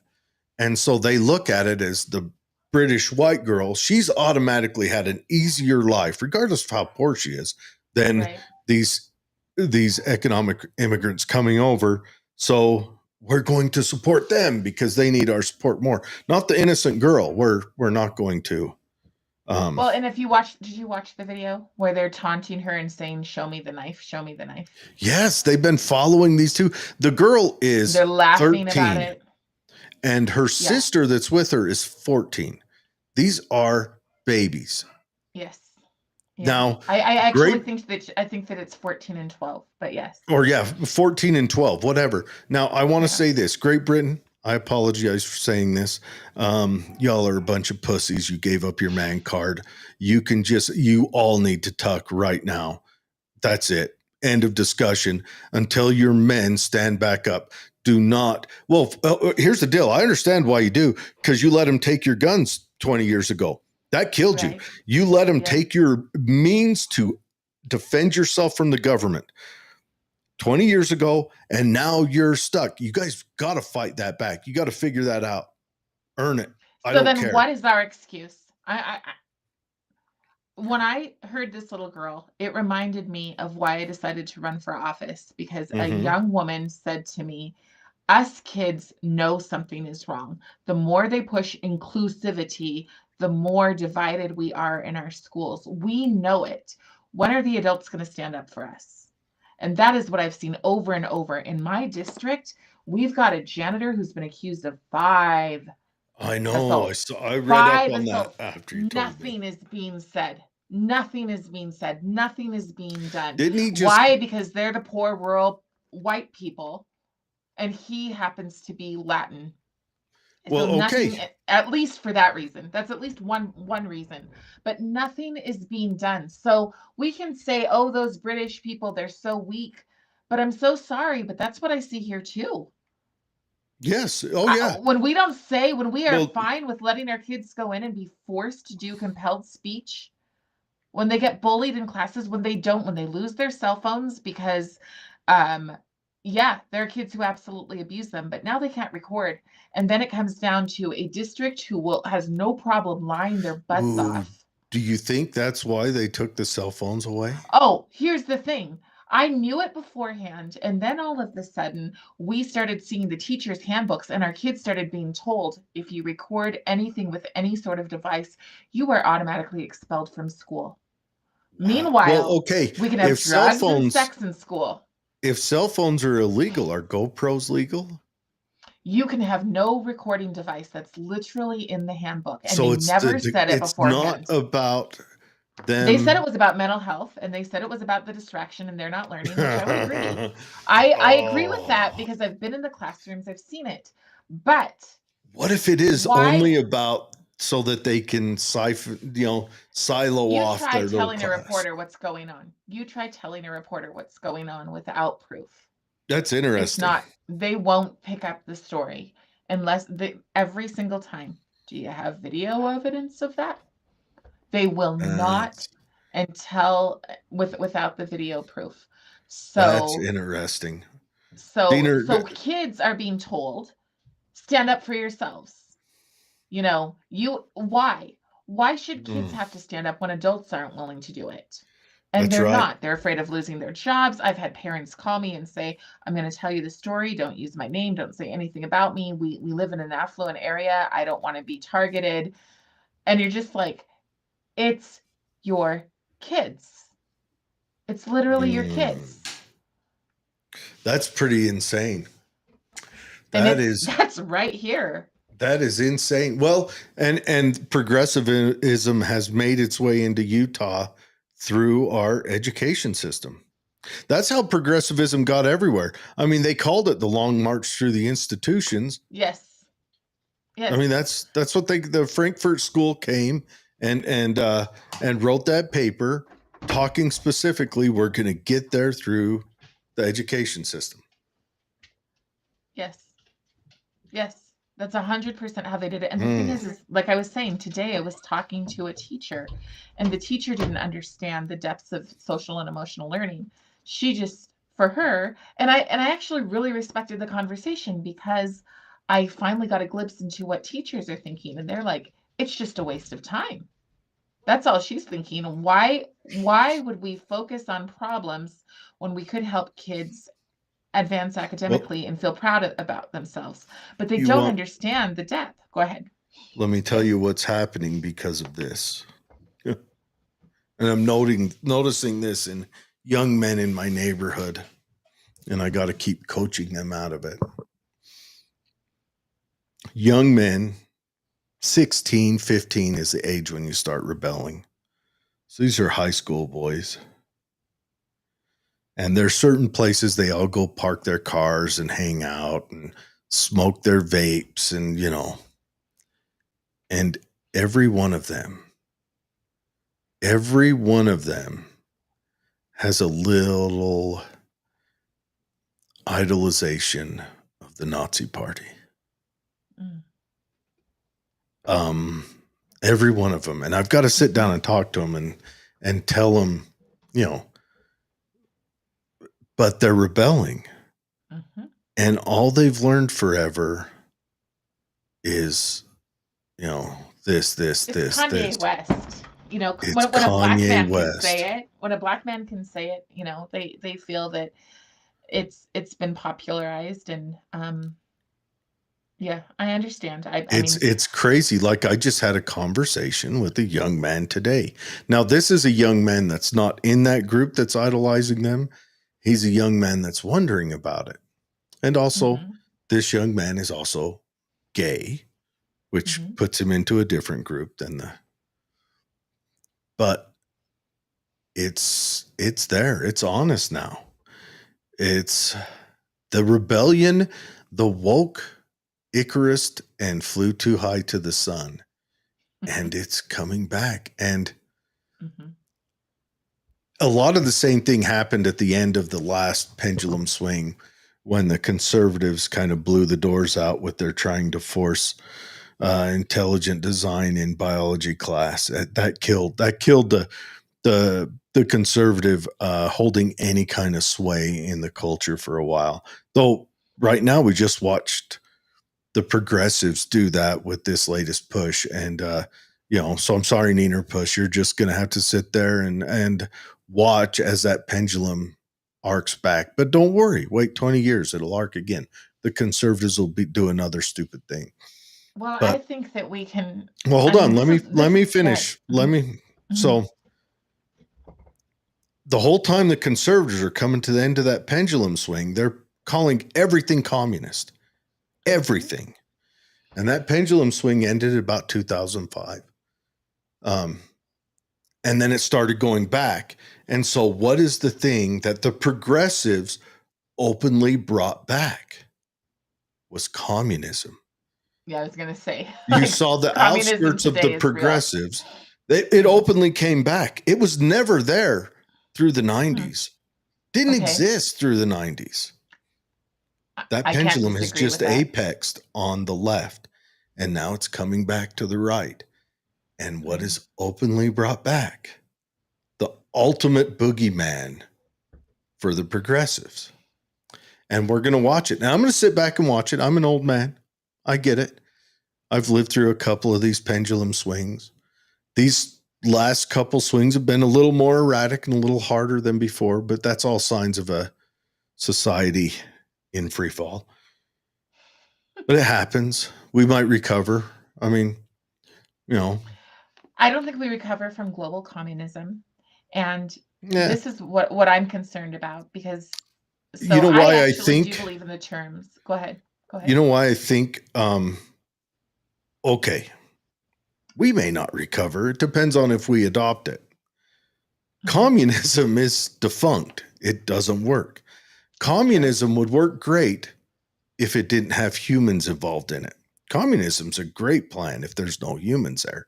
If there's no people who have any kind of thoughts for themselves, which is why it didn't work in the Soviet Union, which is why China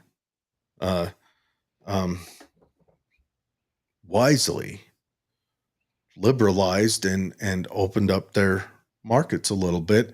And that was the largest growth of people out of poverty in history. And China's authoritarian, whatever, but they liberalized, just liberalizing their markets. It made that big of a difference. It's wild. I mean, you can't argue when you see it right there. Well, things get unequal. Yes, the world is unequal. It was awful unequal under communism too. It just was and always will be. It's unequal no matter what you do. At least, just like if you have a religious state, the only way to wealth is to become a priest. And if you have a communist state, the only way to wealth is to be a member of the party. The world is a global community. Yeah, I don't know. Tell that to, anyone who's committing an atrocity against anyone else. I mean, good luck. Spousal abuse is tough and rugged too. No, I think men who abuse their spouses are weak. I'm going to say this outright. If you raise your hand to your spouse, I don't spank my kids. I would never spank a spouse. And if you do that, it's not a sign of tough and rugged. It's a sign of weakness. I don't even yell in my house. Yes, and no one else is allowed to raise their hand to another person in my house. What is woke? Woke is the ideal that came down. It's the Paulo Freire movement writ large. It's where if you're darker skin, that means you have had it harder, so we need to give you more value on the community level. If you're poorer, you've had it harder, we need to give you more value. If you if you've had worse grades, we need to give you more value. That's what woke is. Kind of only if you speak the approved narrative. So if you are darker skinned Oh, and you don't speak the approved narrative, you actually find yourself so far out, you like get pushed shunning you. onto the So outside. how I would describe woke is woke means that it gives you permission to have a group to hate. Ooh, It gives yes, that's a good that's way. Or it gives you because that's like permission. how I say. That's like I agree with actually the term, and Adam doesn't, but I do agree with the term woke right and woke left. Woke is the crusaders for the progressives. Woke are the people who They're the violent. absolutely. So I would argue that the Nazis were woke. They believed they were enlightened, and if they could just clear out the riffraff, they could dominate. The same thing. Progressives believe the same thing. Their riffraff just happens to be the poor, not the poor dependent class, but the poor working class that's trying to work their way up. They become the out class. And that tends to be people with Judeo-Christian values who believe in, hard work and putting your shoulder to the wheel, etc.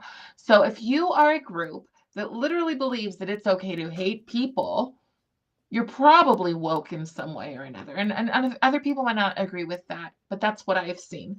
I have seen people who have said, we just automatically hate these people. I don't hate somebody by who they sleep with. I might not be interested.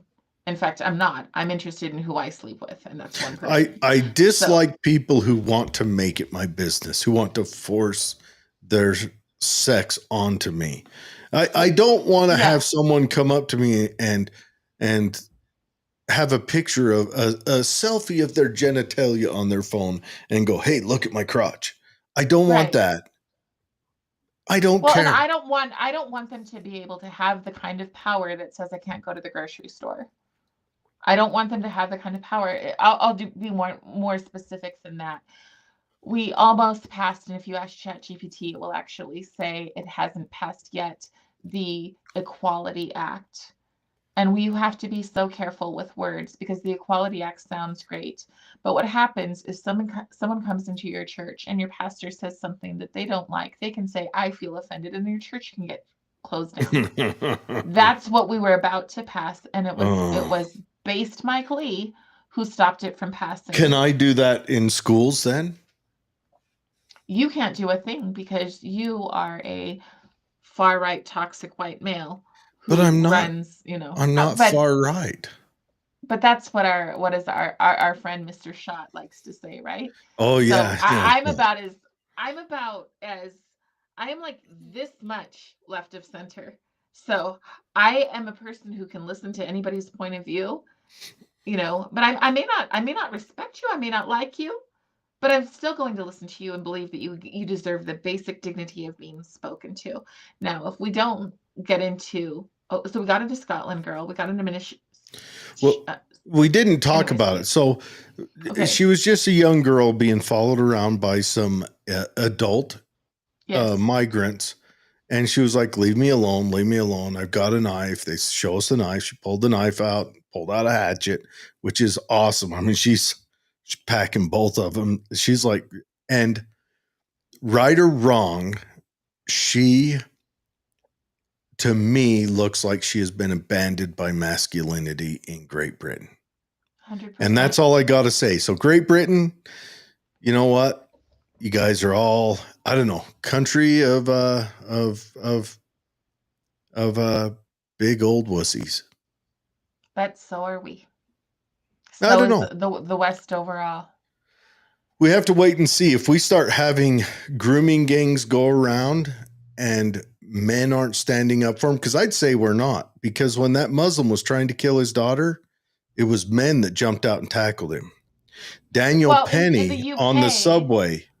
You just don't get that in the UK. No. Now Germany had a man who pulled his pants down and was standing on the bus and letting everything hang out, and some blokes took him down. I think they might have been arrested for it, but they did take him down because they are arrested because we have a 2-tier justice system. KKK was based out of churches. That's a good one, Neener Puss. KKK was based out of the House of the Democrats. That was a militarized unit of the Democrats. The KKK, to be a member of the KKK, you had to be a Democrat. That was You also, an I thought it was absolute. a Baptist and a Methodist minister who were the first, whatever, The Grand Wizard Dragons. people. I don't know. Yeah. I don't know But I'll anything tell you about who, that because I you do know wanna that the who Biden's KKK. mentor was? There's so many. Well, I do know that the KKK lynched a handful of white Republicans as well. Yes. Oh, yeah. There was lots of, oh my gosh. There's so much of history that people don't know.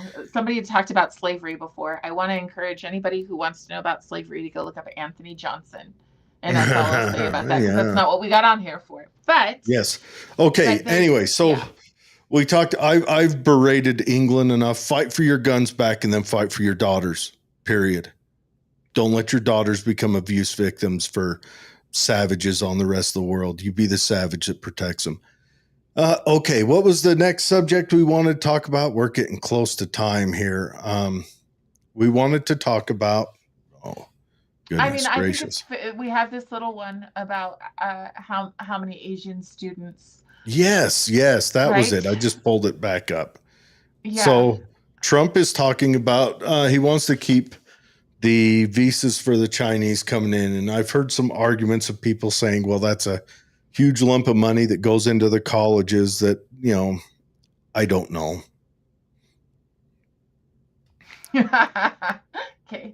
Sorry, I'm reading the comments and I'm like, I know. you're just talking. I know. Okay. That's an individual Okay. that doesn't understand history, but that's okay. It's all right. It's okay. Yeah. Okay. Where I fall on this is that I believe we're full. And I think that having a son who will be of working age soon. I mean, he already works, but out of high school, I think that a lot of our kids are losing hope because jobs aren't going to them, and they don't have any ambition for them because they don't think they're going to be available. That's what I'm hearing kids say. I don't know that that's true, but that's where I'm falling. I also believe very strongly that it is not, I think it is stupid to pretend that communism isn't on our front door. I have just in the last month got to hear Yeonmi Park myself, like be in the room with her, right? So, and she said communism is always on the agenda. Our portrait of a graduate, our global competencies mean that your child will agree with the United Nations goals. If you wonder if that's true, again, go back to Randy Weingarten. Randy Weingarten said, we have just partnered with the World Economic Forum. So she's the president of the Teachers Association, and she just said it in July. We have just partnered with the World Economic Forum. So it's not a lie. It's not hyperbole to say that this stuff is here. I feel bad. Like, even the person who's making these comments just said, well, by the way, both of my parents are teachers. Well, that's a sad commentary on what's happening in education. And I feel bad for the parents who also, that's their understanding.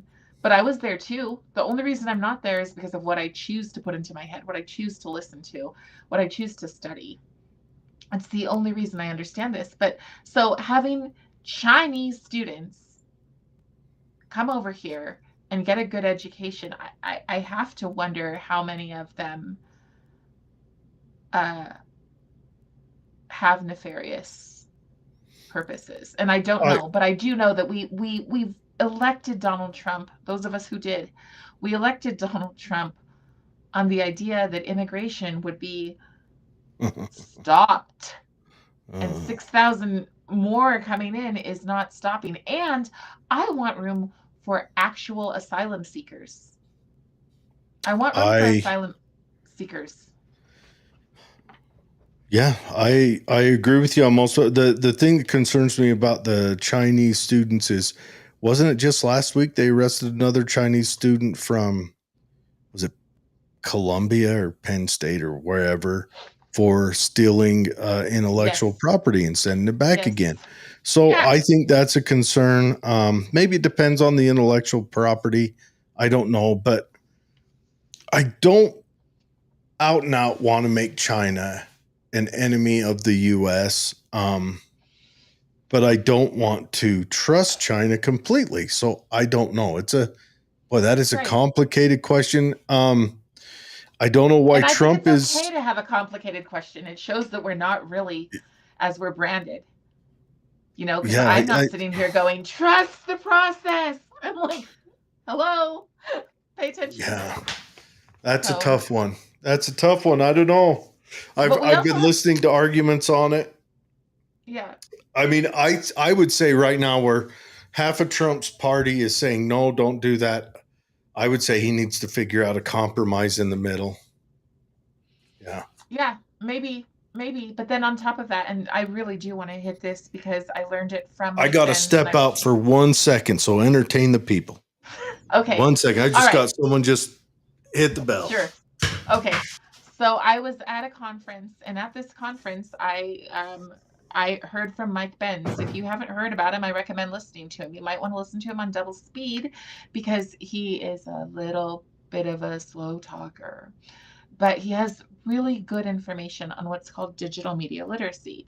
Digital media literacy is required for every one of our children to have, or they cannot graduate.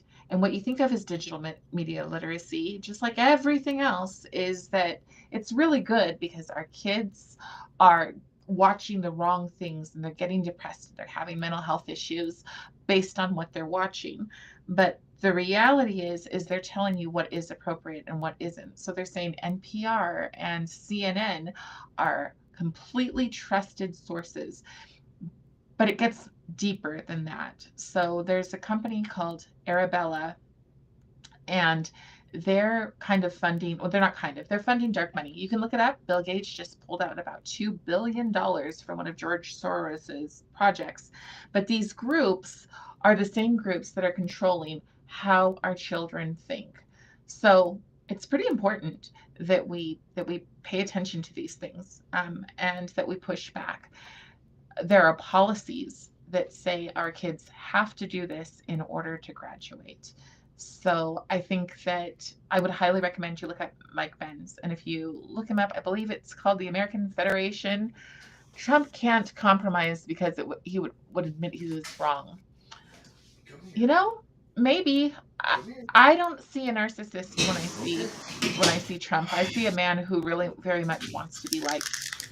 But okay, so I was just talking a little bit about digital media literacy, and then I went over to Neenerpuss, and he said Trump can't compromise, and I said I see him more as a grandfather figure. Honestly, I do. I see him as a man who wants to be liked. Every person that I know who knows him personally says that he's extremely warm, down to earth. He's just a New Yorker, I think, and I also think Trump wants to have a legacy of success, regardless of how it goes. That's what he wants.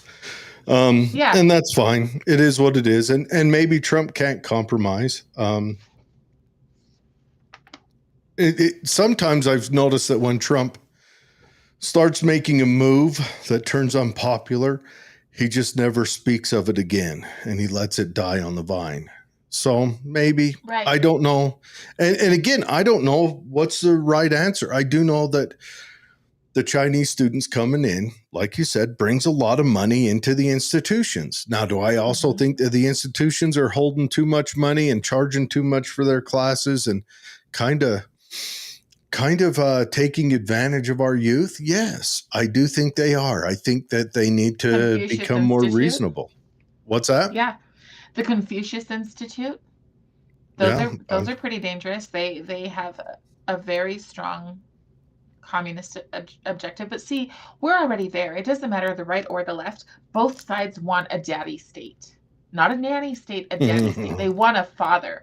Well, they want an overarching state. The average Republican is fine with a strong state as long as it's coded to them. And the Democrats, of course, are fine with a strong state as long as it's coded to them. Look at the very people, the boomers, who marched for free speech in the 60s, the very people, once they became boomers and their ideals were in charge, marched against free speech in their elderly ages. It just depends I on just think who's in both charge. sides. I just think both sides want somebody to take care of their problems. Sure. And that's, I mean, it's so funny because we're constantly being told our children need to be more self-reliant, but they're not. They're extremely reliant on both sides. Oh, Trump is coming. We don't have to worry. We don't have to be involved in anything Mhm. locally, community, nothing, because Trump's going to take care of it. Well, guess what? He can't take care of it if he doesn't have people who are pushing their elected officials to do the right thing. And we don't even know that we have a voice to be able to do that. And the other side is like, I want free stuff all the time, everywhere. I shouldn't have to work. Working takes away my dignity. Um, and they want a parent as well. So we have greatly done a disservice to our young people in not preparing them as children that eventually they're going to be adults. Well, then I blame the Libertarian Party because they just haven't put anyone forward that's worth even looking at. Taco, are they calling Trump Taco now? Is that I don't something know to do what with that Trump? means. Okay. Tacos are good. I love tacos. There's the 5 million visa Trump created. Yeah, I don't know. And that's Trump hunting for a success because we're running in a deficit all the time. All the time. We're constantly in a deficit. The Republicans haven't done anything to slow down the government spending and the deficit spending. Haven't done anything to do it. The Democrats haven't done anything to do it. And both sides, when they're in the minority, argue against deficit spending. But when they're in the majority, they can't get to vote for it fast enough, except for Thomas Massey. Good looking out, Right. big guy. Thomas Massey, he's the person in Congress I trust. I like Rand Paul in the Senate, but Thomas Massey, he's the one I trust in. And Thomas Massey catches flack from both sides, which is kind of where I like to be. If you're catching flack, you're over the target, and Thomas Massey is always over the target. So maybe. So the 5 million visa charge, maybe that'll slow down the deficit. That'll definitely make it so that we don't get people coming over here to go to college where they're coming on a scholarship, I guess. Save those scholarships for us. But I don't know. But most people are not happy about that. The Democrats aren't happy about it. The Democrats aren't happy about it because Trump is supporting it, and the Republicans aren't happy about it because right now they're an anti-immigration coded group. Again, 30 years ago, that part was the exact opposite, but the Democrats deserted the working class in the mid 90s. They deserted him. I was alive. I voted for president twice. And the first time I voted was for Bill Clinton. He was my commander in chief when I was a young private in the Army. And I thought, I'm just going to vote in the same old cat, and I voted him in. And he put forth some motions that gave tax breaks to people. It wasn't just him. The Republicans were all there too. And we always blame it on the president. And we've got to remember that Congress and the Senate's a part of that. And that moved to where if you moved your manufacturing somewhere else, you got a tax break. And so, it just kept going. Yeah. Oh, so taco means Trump always cops out. I hope your acronym catches on. I do. I know the left right now can't meme because they're still in cultural power. When you're in cultural power, you can't meme, you can't start acronyms, you can't start jokes. That is the purview of the people not in cultural power. But in 5 to 8 years, the bottom, the the subpar of that pendulum swing is going to switch, and both sides either will or won't be able to meme. But in 10 years, don't worry, the right won't be able to meme again, and the left will totally dominate the entertainment factor of politics. The cartoons will be funny again. The left will then, when you're out of power, you can make jokes. But when you're in power, you really can't. It doesn't carry the same weight. Maybe it's the woke thing, the punching down thing. I don't know what it is. It's just something that it's I not think me. you're far more optimistic than It's not me many stating conservatives this. feel. It's me observing this. It's just what it is. It's just how it happens. The jester Have we is ever had a never. time when it's been global and when the United Nations has said, this is our goal globally, and when churches have stood at the pulpit and said, global citizenship is the goal within 5 years? Have we ever been in that? I don't think we have. think so. I think they tried that with the League of Nations.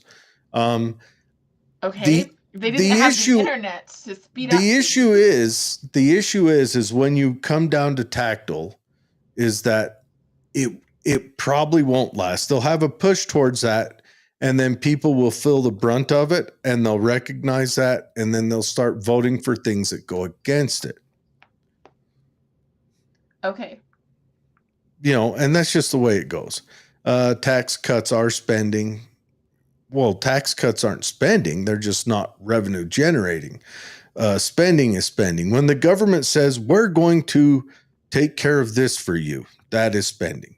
That's what it is. It is what it is. You're not wrong, but you're not exactly right.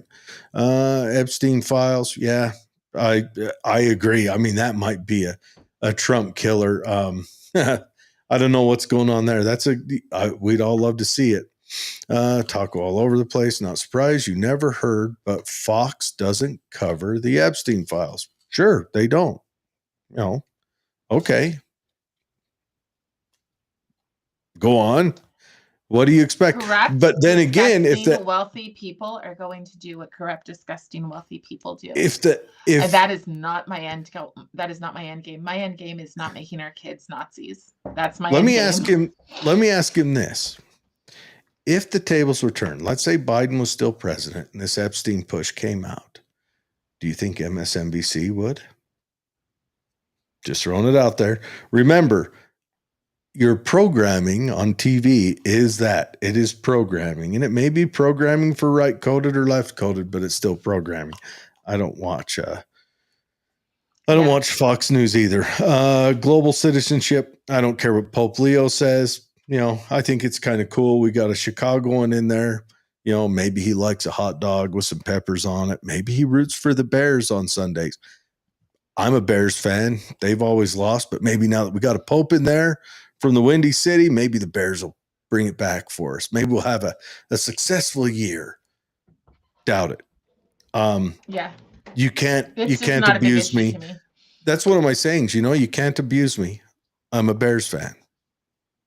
Just, you can't hurt my feelings.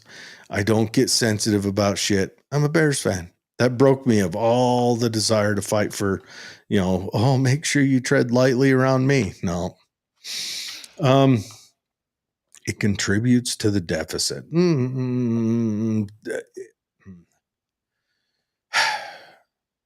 I think our government's too involved in too many things. Sure. Yeah. Well, we're dealing with we'll go back to de Tocqueville. Andre de Tocqueville. The book he wrote, he came over here in what was it, it's like 1828 or something like that. Kind of in a lull in the many French revolutions. And he said, the beautiful thing about the United States is how they build a community together to go take care of stuff. He says, but the scary thing is they've got this democratic republic and they're advancing. He said this before the Civil War. They're advancing towards universal suffrage. And once they get that and everyone recognizes that they can vote other people's stuff, they will, and then the United States will be no more. Yeah, well, the fact that the majority of Americans believe that we're a democracy is extremely frightening to me. This is why I teach, because they have to understand what a democracy is and why, from the very beginning, people didn't want it. They realized it was a really, really bad idea. Even in Rome, they realized, holy crap, this is a bad idea. Well, And yeah, it's so, uh, and it's caused, we've lost a lot of good people due to democracy, due to mob rule. democracies will never be voted in when wealthy people initiate the government, because democracies are a huge threat to people's wealth. It's that mob rule. They will vote to take your stuff. Democracy is two wolves and a sheep deciding what's for dinner. In Exactly. a republic is a well-armed sheep. So a republic means you have Yes. representative government, and they could be elected however. Ours are elected through democratic means, but a republic means, in our coding of it, a republic is a laws laid down. It's fences and barriers laid down to where it can only work within these bounds. But we've broken with that. I mean, Exactly. just the ATF making up laws. Where is it that you would have a bureaucratic entity that financially benefits from something have the ability to change and make the laws at will to gain their financial benefit? So we're actually a constitutional republic. I'm just going to hit that because I'm Yes, seeing we this are. other thing, and it's really sad that so many people We're a believe exactly what's constitutional being put in. republic. He says, well, Yes. his parents were teachers.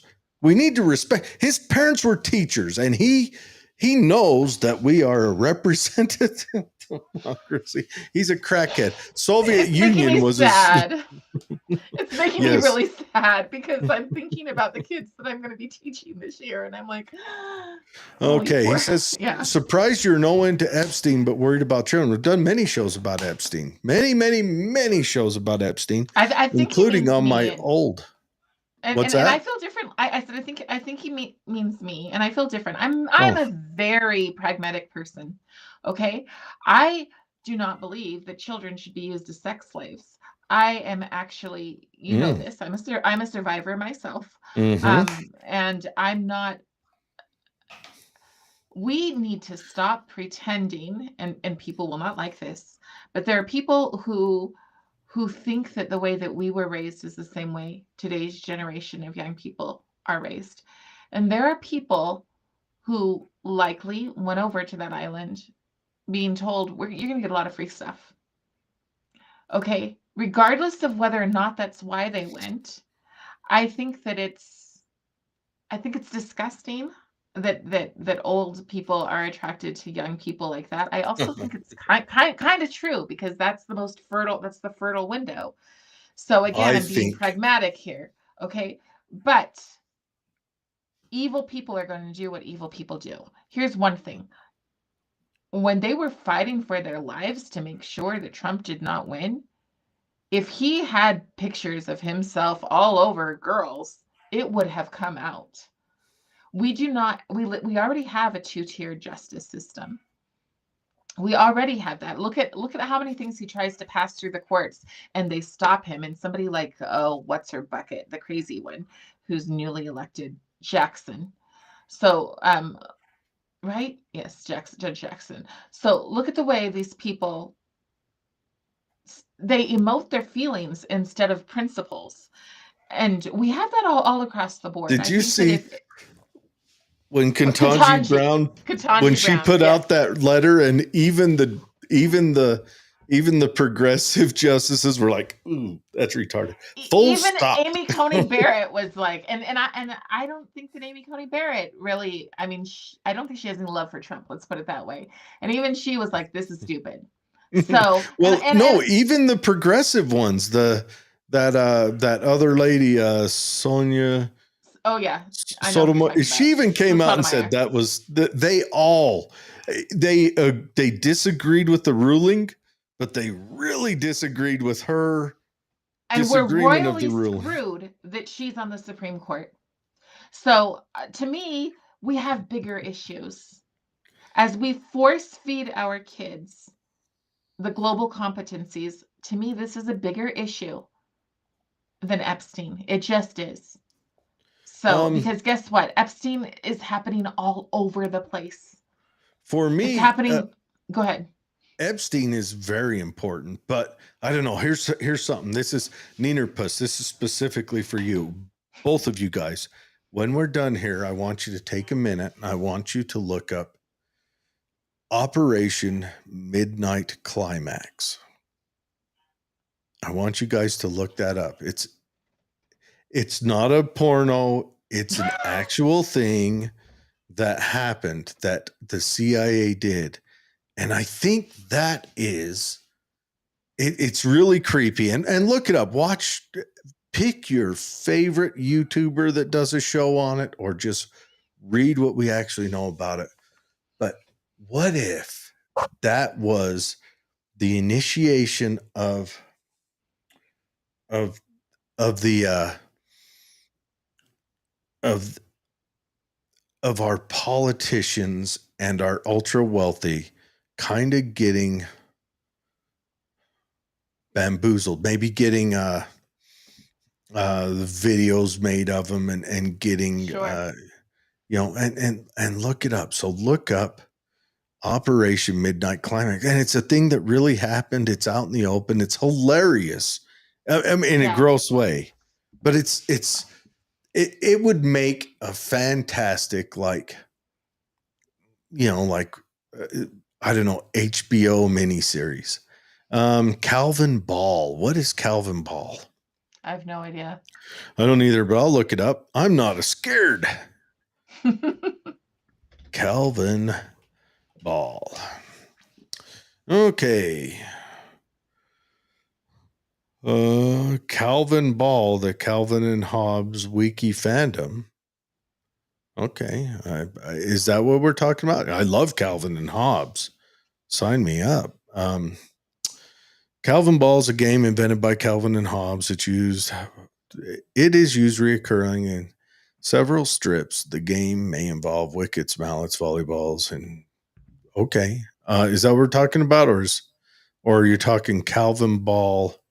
Is he from Utah? Because member of the U.S. Democratic Party since 2006, Howard County, Maryland. On December 4th, 2006, Dr. Ball made Howard County history when he was elected the youngest chairperson ever to lead the county council, serving approximately. Are we talking about him? Who are we talking about? Hey, good on him. He's the same age as me. How about that?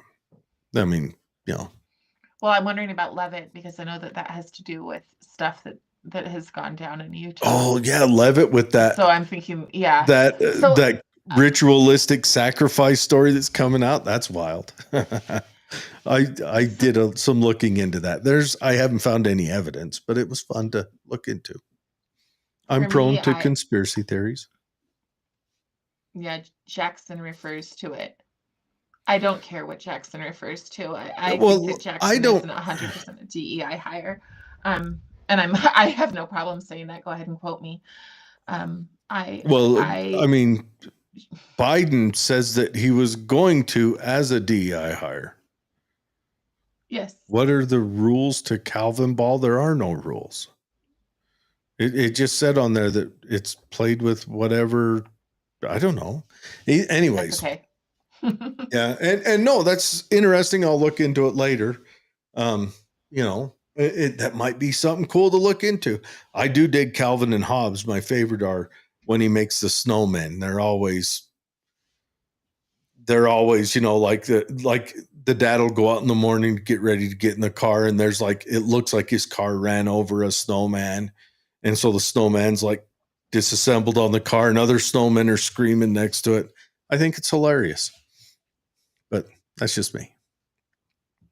Yeah, I think that if Trump has some way of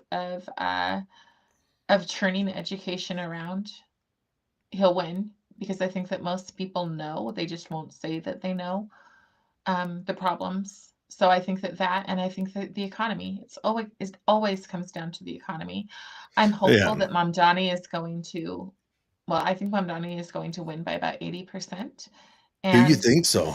we're going to see socialism play out, hopefully with enough time that, I mean, they get these socialist grocery stores and it doesn't work out well very quickly. So hopefully it'll happen with enough time that there will be something to point to and say, do you want that? That's what I'm hopeful for, but we'll see.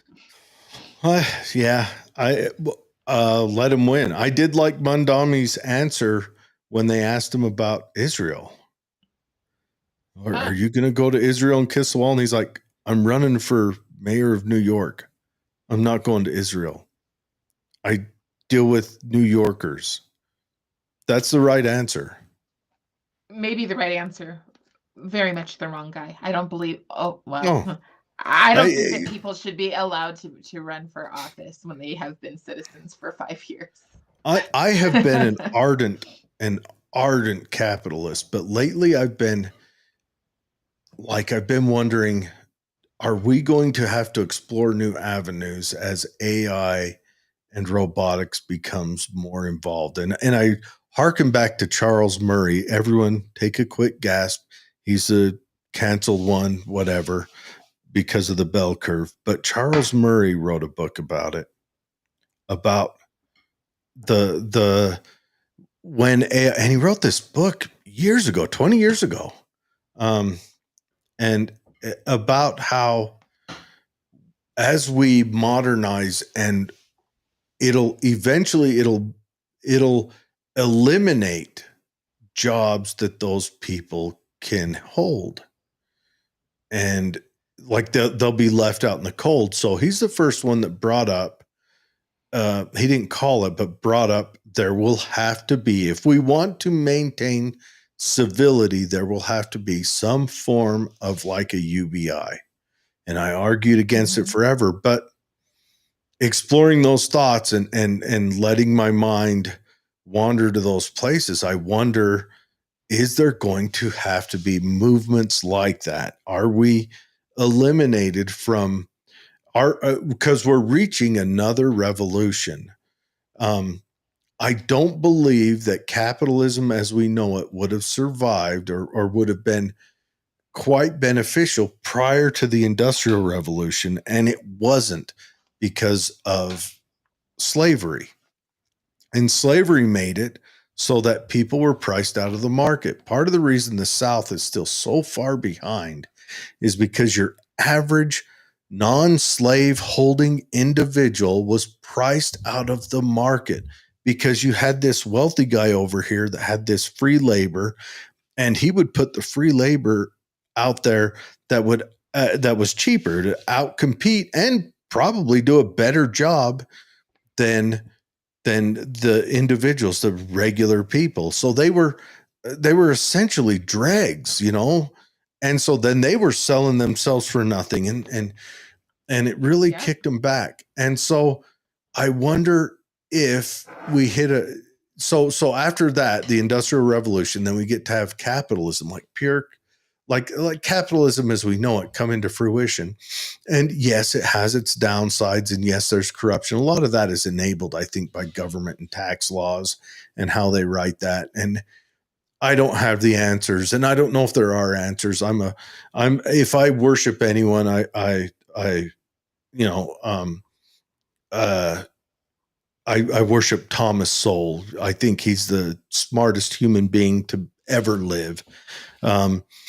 And he says there are no solutions. There's only trade-offs. And that's where we're at with that. And I wonder if with this new revolution, the AI revolution or robotic revolution or whatever else, are we entering a world where a new economic model has to be formed? And I maybe a Bakunin style communism where it wouldn't work, because I do believe the government always going to hold power. And Bakunin he was a contemporary of Marx, though he said Marx was a He's really interesting to read. He was an anarchist communist, just like Marx, except he would go to the places where it was happening and get arrested.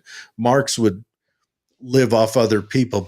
Bakunin went to the Paris Commune when it got arrested, and he got arrested, and he went to Russia and got arrested, and they sent him to the Gulag, the pre-World War I, the Tsarist Gulag, and he went to that, and he escaped, and he traveled across the tundra and caught a ship from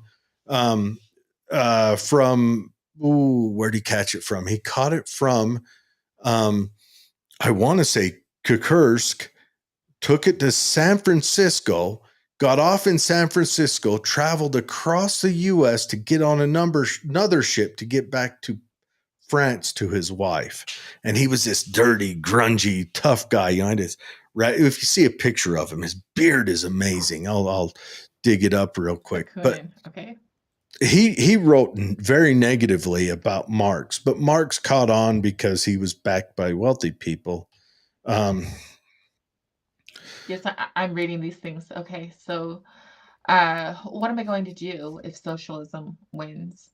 I'm Johnny, and then I saw another one. To our degree, our country has always had socialism. So our country actually had socialism when they first got to Jamestown.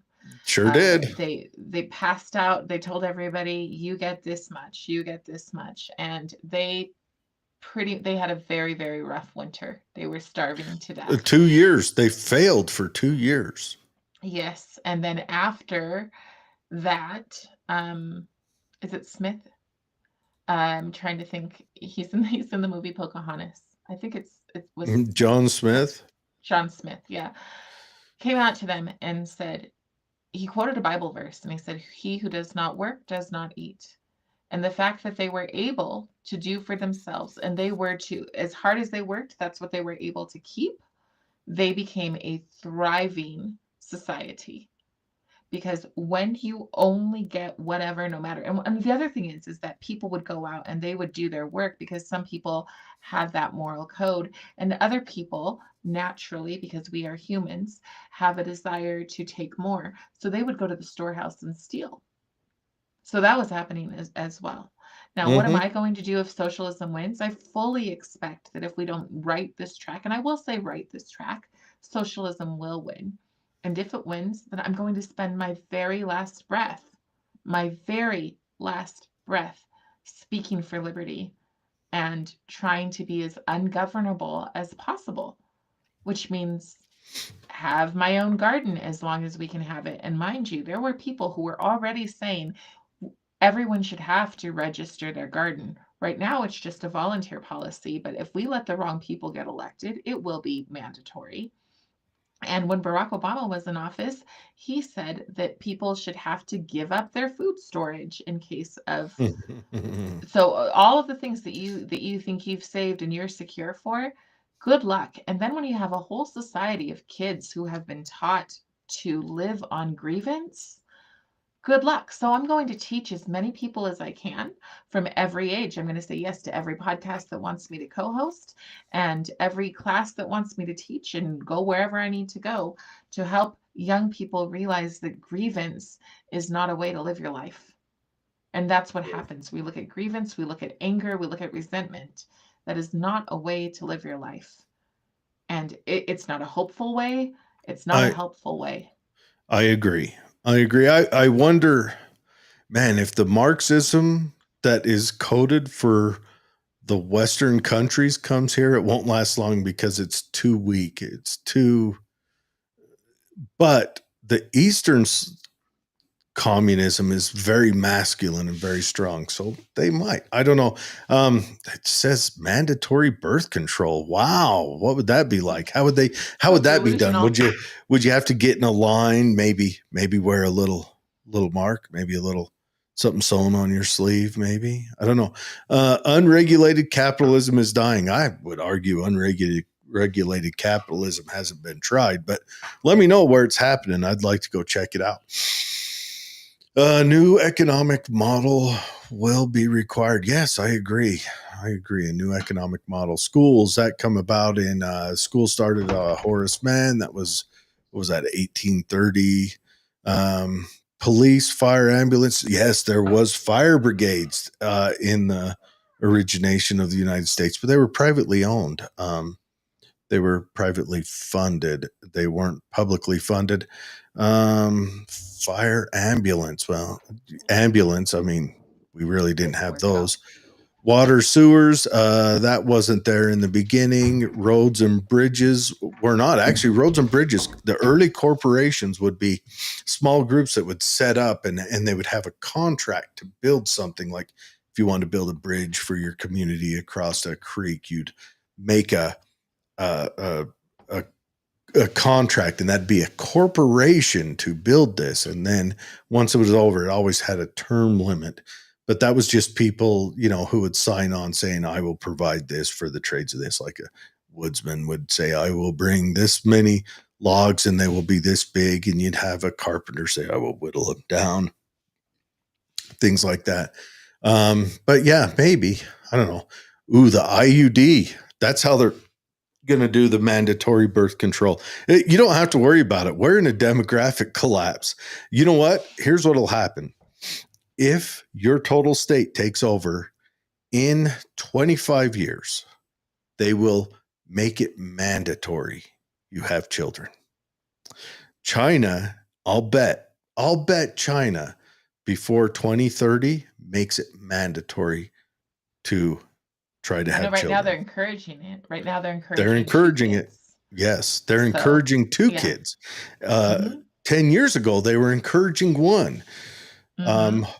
You've got Hungary has all sorts of, trying all sorts of benefits to have kids because we're in a global demographic collapse. Now, what might change that is if we go into this new industrial revolution where robots start taking everything and we go to like that Wall-E space, maybe then they won't try to have more kids because we'll have a kind of an equilibrium we'll have met.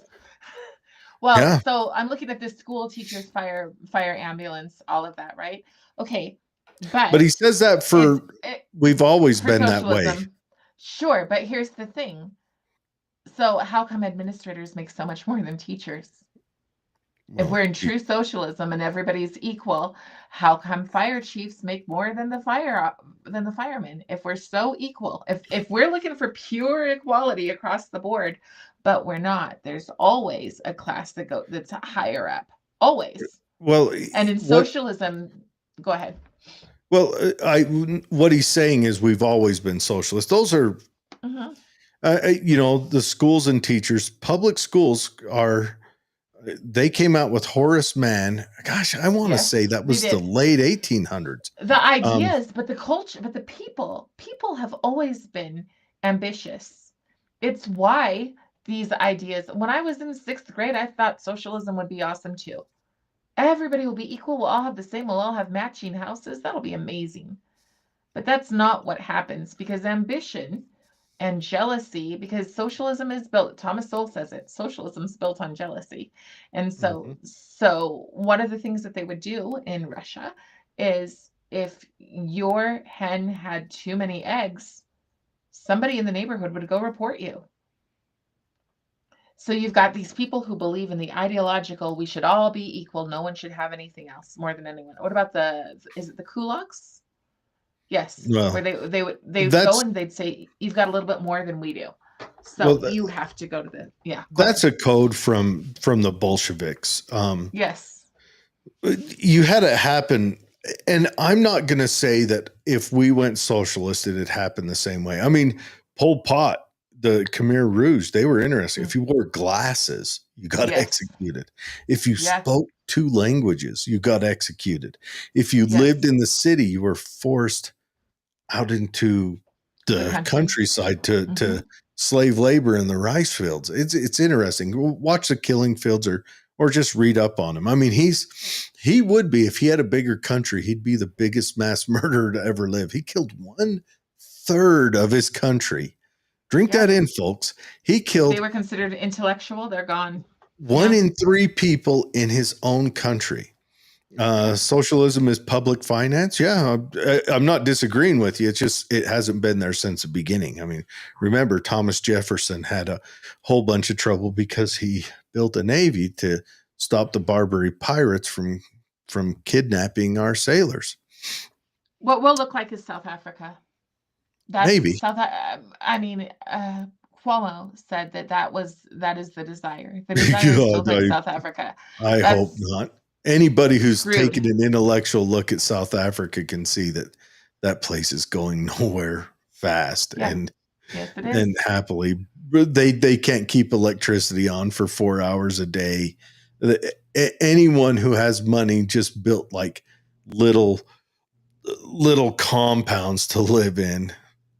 No, Christ was not a socialist. It's funny. That's an argument people like to use. Christ I was know. socialist. It doesn't work on me because I'm not a Christian, but I don't know if Christ was a socialist. I mean he asked people to give. I don't know if Christ ever forced people to give. Now, socialism is when you're forced to. Mm-hmm. So that's my opinion. That's why, yeah. But go on and argue however you want. And we've turned this into an arguing with Neenerpuss show. Yeah.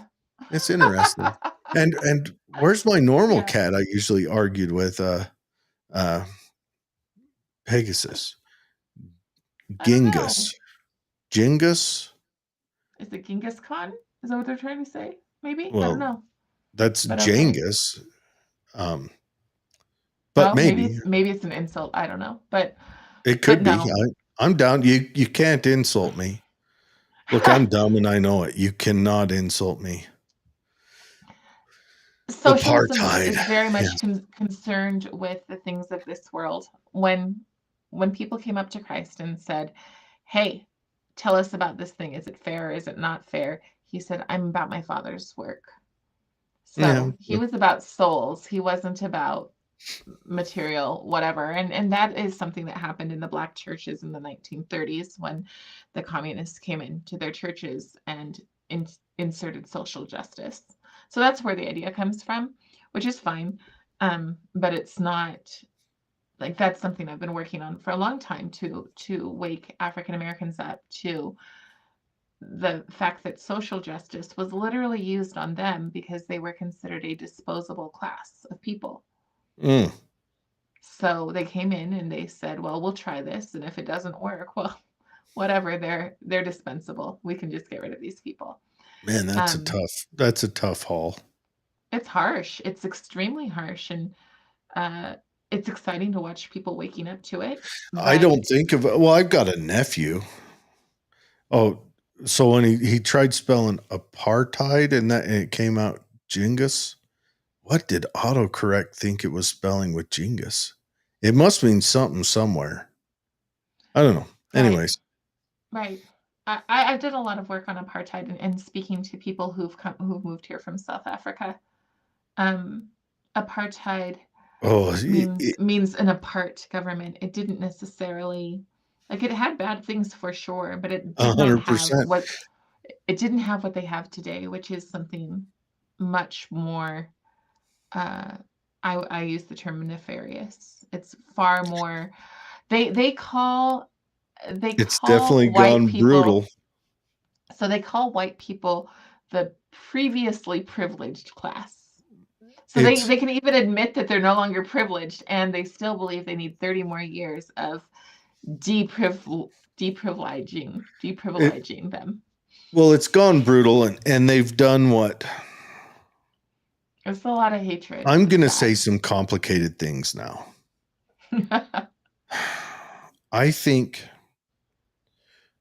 societies need to earn their way into certain levels of civilization. And I think some societies have and some haven't. South Africa hasn't. And it is the apartheid government's fault that they didn't.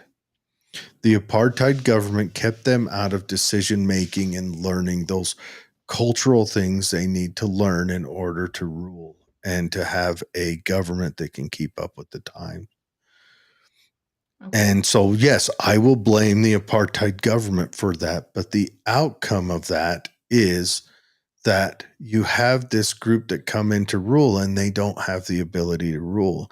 And so what they've done is they've done nepotism in key areas, which has caused Yes. internal failures. It's caused infrastructure failures. They have gone brutalist against some people in kind of a revenge quest that's never going to work out. I mean, now you've got Zimbabwe begging the white farmers to come back because they stole their farms and gave it to people who were never farmers. I am not a farmer. Do not give me a farm. It will not produce anything because I don't know how. I have some skills, but farming is not one of them. So that is where they're at. And you've seen it happen in other places. Venezuela did. I think you're more gentle. So you got to remember that when Nelson Mandela came in and he brought the Rainbow Coalition, they were doing well because he did recognize and he looked around and he said, in order for this to happen, they've got to learn from these people. Let me tell you where they weren't, because he filled his cabinet with people who believed that in revenge, and he knew they believed in revenge. And that's where Nelson Mandela failed.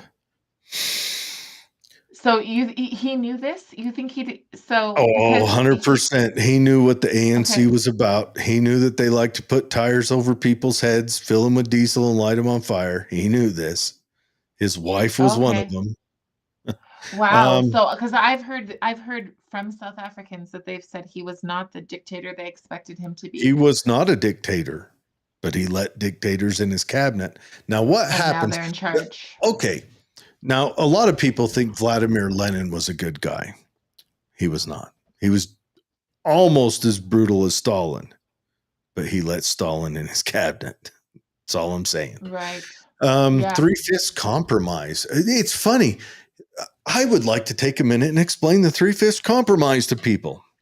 Sounds like a plan. And it's ugly and awful and degrading and sad. But the Democrats always use the 3/5 compromise as them saying that the black slaves were less than human.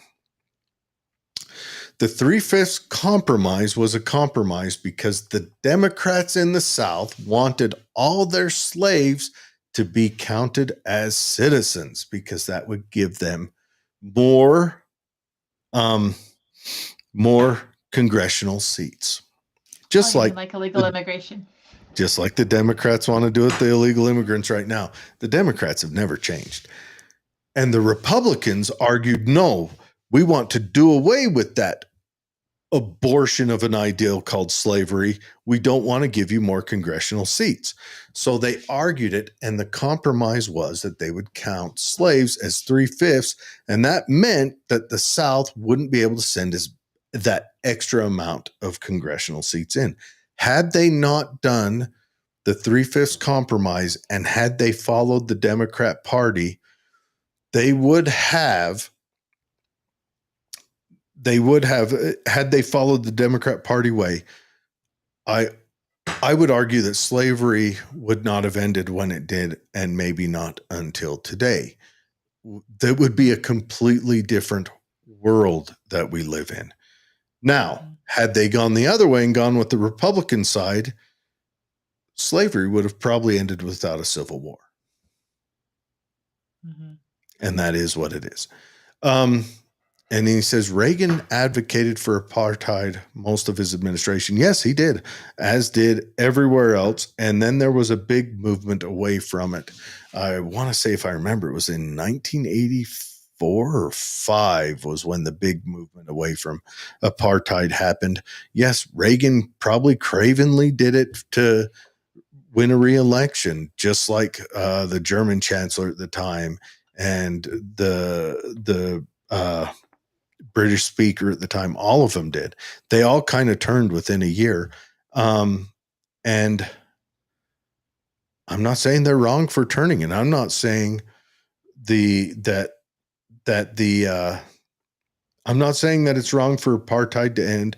What is wrong is that apartheid existed the way it existed. I think that the the apartheid government should have, starting way back in the late 1800s, should have started fostering that individual reliance that they made themselves have, but they didn't foster into the ruling class was the Boer at that time. the Boer, but they'd been conquered by the British. So technically they were the British that was the ruling class. The Boer was the wealthy class. Right. And they did things that helped them stay wealthy. And of course, I learned a lot about it from South Africans who were like, but here's the thing, like they feel guilty. They're saying, you know, we grew up this way, but we all had someone in our house who was like a family member that we respected, that we played football with, that we never thought anything. It was just the way it was. And that's the thing. That is just the way the culture was. I am a relatively light-skinned biracial woman. Okay, that's a fact. And you would have been that middle class. I wouldn't have been able to associate with even like if I had a brother who was darker than me or lighter than me, we weren't supposed to associate. But there was a difference between that set them apart so that they don't kill each other when they all come together, and what has happened now with an absolute state-sanctioned revenge and utter corruption. So there's Black people that are really suffering under what's going on now, because it all comes down to nepotism. That's what's killing them, is the corruption. They keep losing. What do they have? They don't call it a president there, prime minister. They keep losing them to corruption. And then they come back. It's just like in all these countries that weren't prepared. Any country that was dominated by the Iberian Peninsula has gone through this, where they keep having this corruption churning, because those empires didn't foster in the areas they conquered. They didn't foster any self-reliance. They made it so every decision had to be ran through the governor they sent, where England did it a little different. They fostered self-reliance. Yes, England did the old, robbed them blind, but they fostered self-reliance, which is why India fared so much better and Hong Kong fared so much better. For all the uglies they did to get there, India fared a lot better. And you got Angola with the French, has always had problems. Congo with the Dutch, although Congo's a different animal altogether. That was as brutal a situation as there ever been. It's currently as brutal.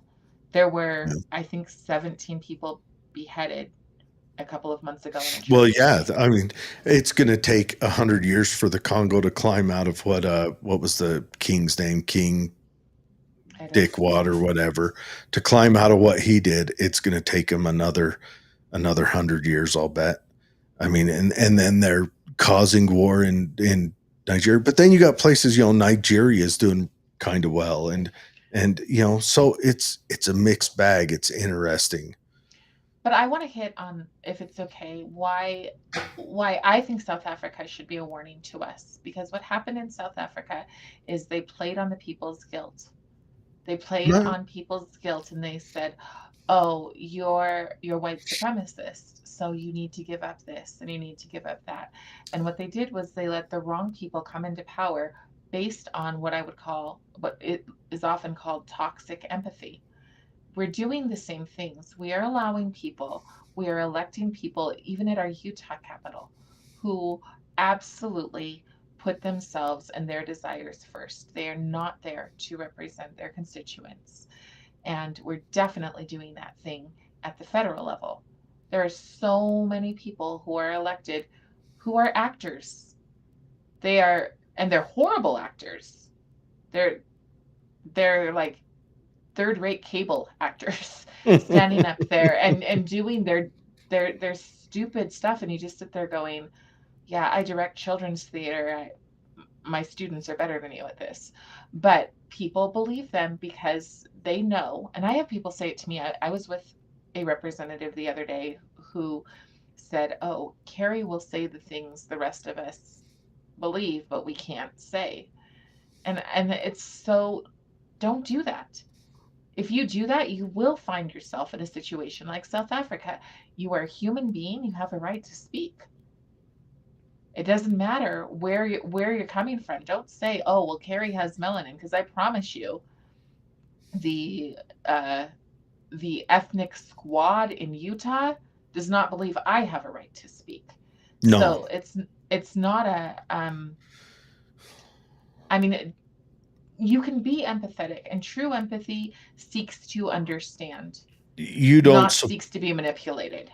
you don't support their craven desires. That's why you don't have a right to speak. And they are craven.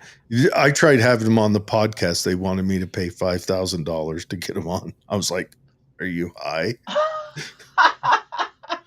Yeah, it's a business.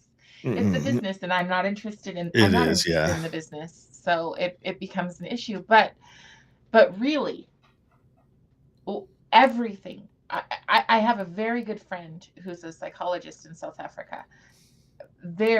And really, what he said, how they learned from equitable math, lowering the standards, teaching them. They were another generation. He's about my age, and they're so a different generation than apartheid. And sitting there going, "We never thought of this world this way. You're forcing us. You're force feeding us to hate each other."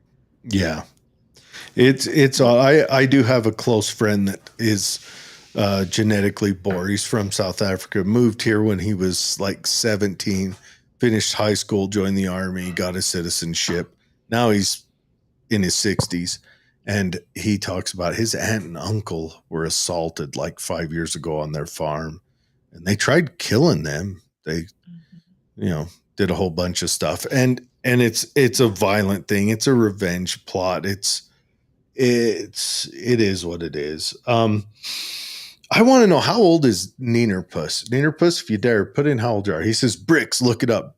Neenerpuss, I was looking into bricks about 20 years ago, so really don't need to look it up. How's it going? Bricks, Brazil, Russia, India, China, South Africa. They've been trying to talk about starting their own kind of SWIFT system or a match for the SWIFT system, so they can pull away from using the dollar as the currency for international trading. It's not going well because they don't trust each other and they all want to be dominant. It might happen. If they got their stuff together, it would collapse the United States tomorrow. It would collapse us. We would be done the very next day if a competing market showed up, just because we're so saturated into it.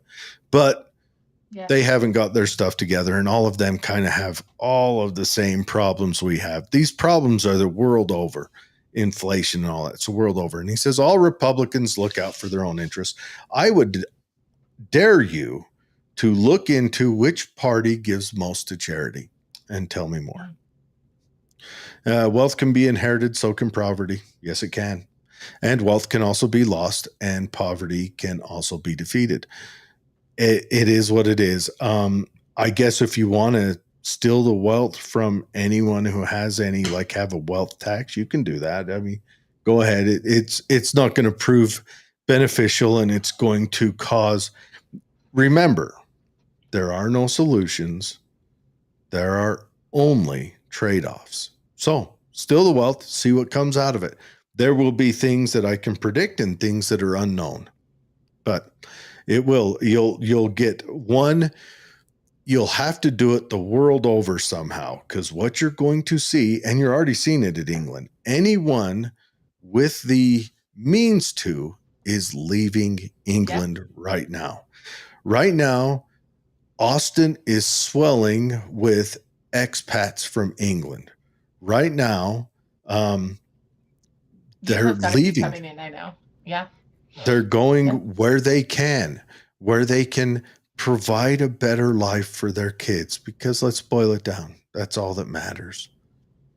That's it. Is everyone wants to live as best a life as possible. And if you don't account for that, well, then you don't account for that. Education grows generationally. I would argue that my father got a better education than I did. That's kind of been proven. Yeah, for sure. But I would argue, and he did it without a calculator. And I probably got a better education than any of my nieces and nephews. And I did it without a cell phone. The only reason my son has a good education is because we have a library of books. Yeah. That's it. It's interesting, the things that go on in school, sorry. He goes for the extracurriculars. Gives to charity by percentage of their personal wealth. It's Democrat. You're going to have to prove that because all studies disagree.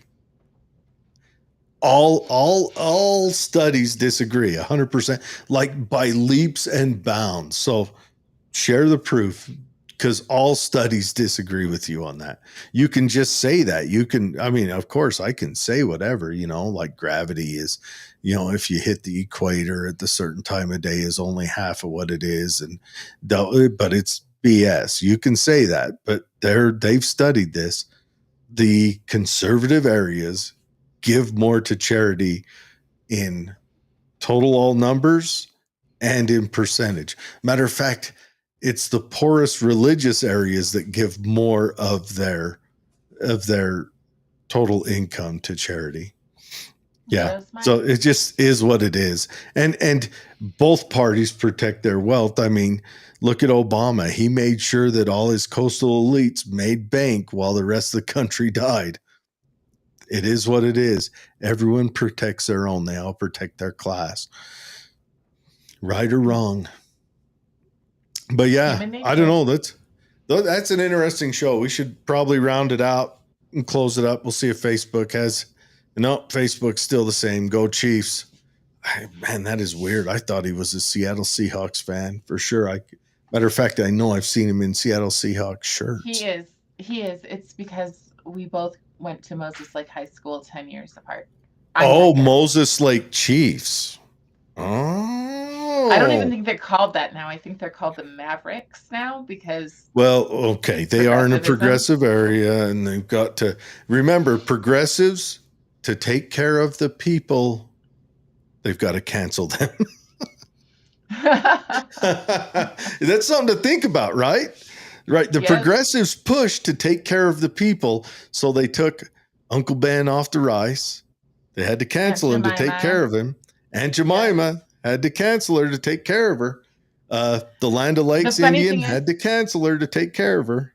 The funny thing is that when I was in high school, the Native American Club designed the chief mascot.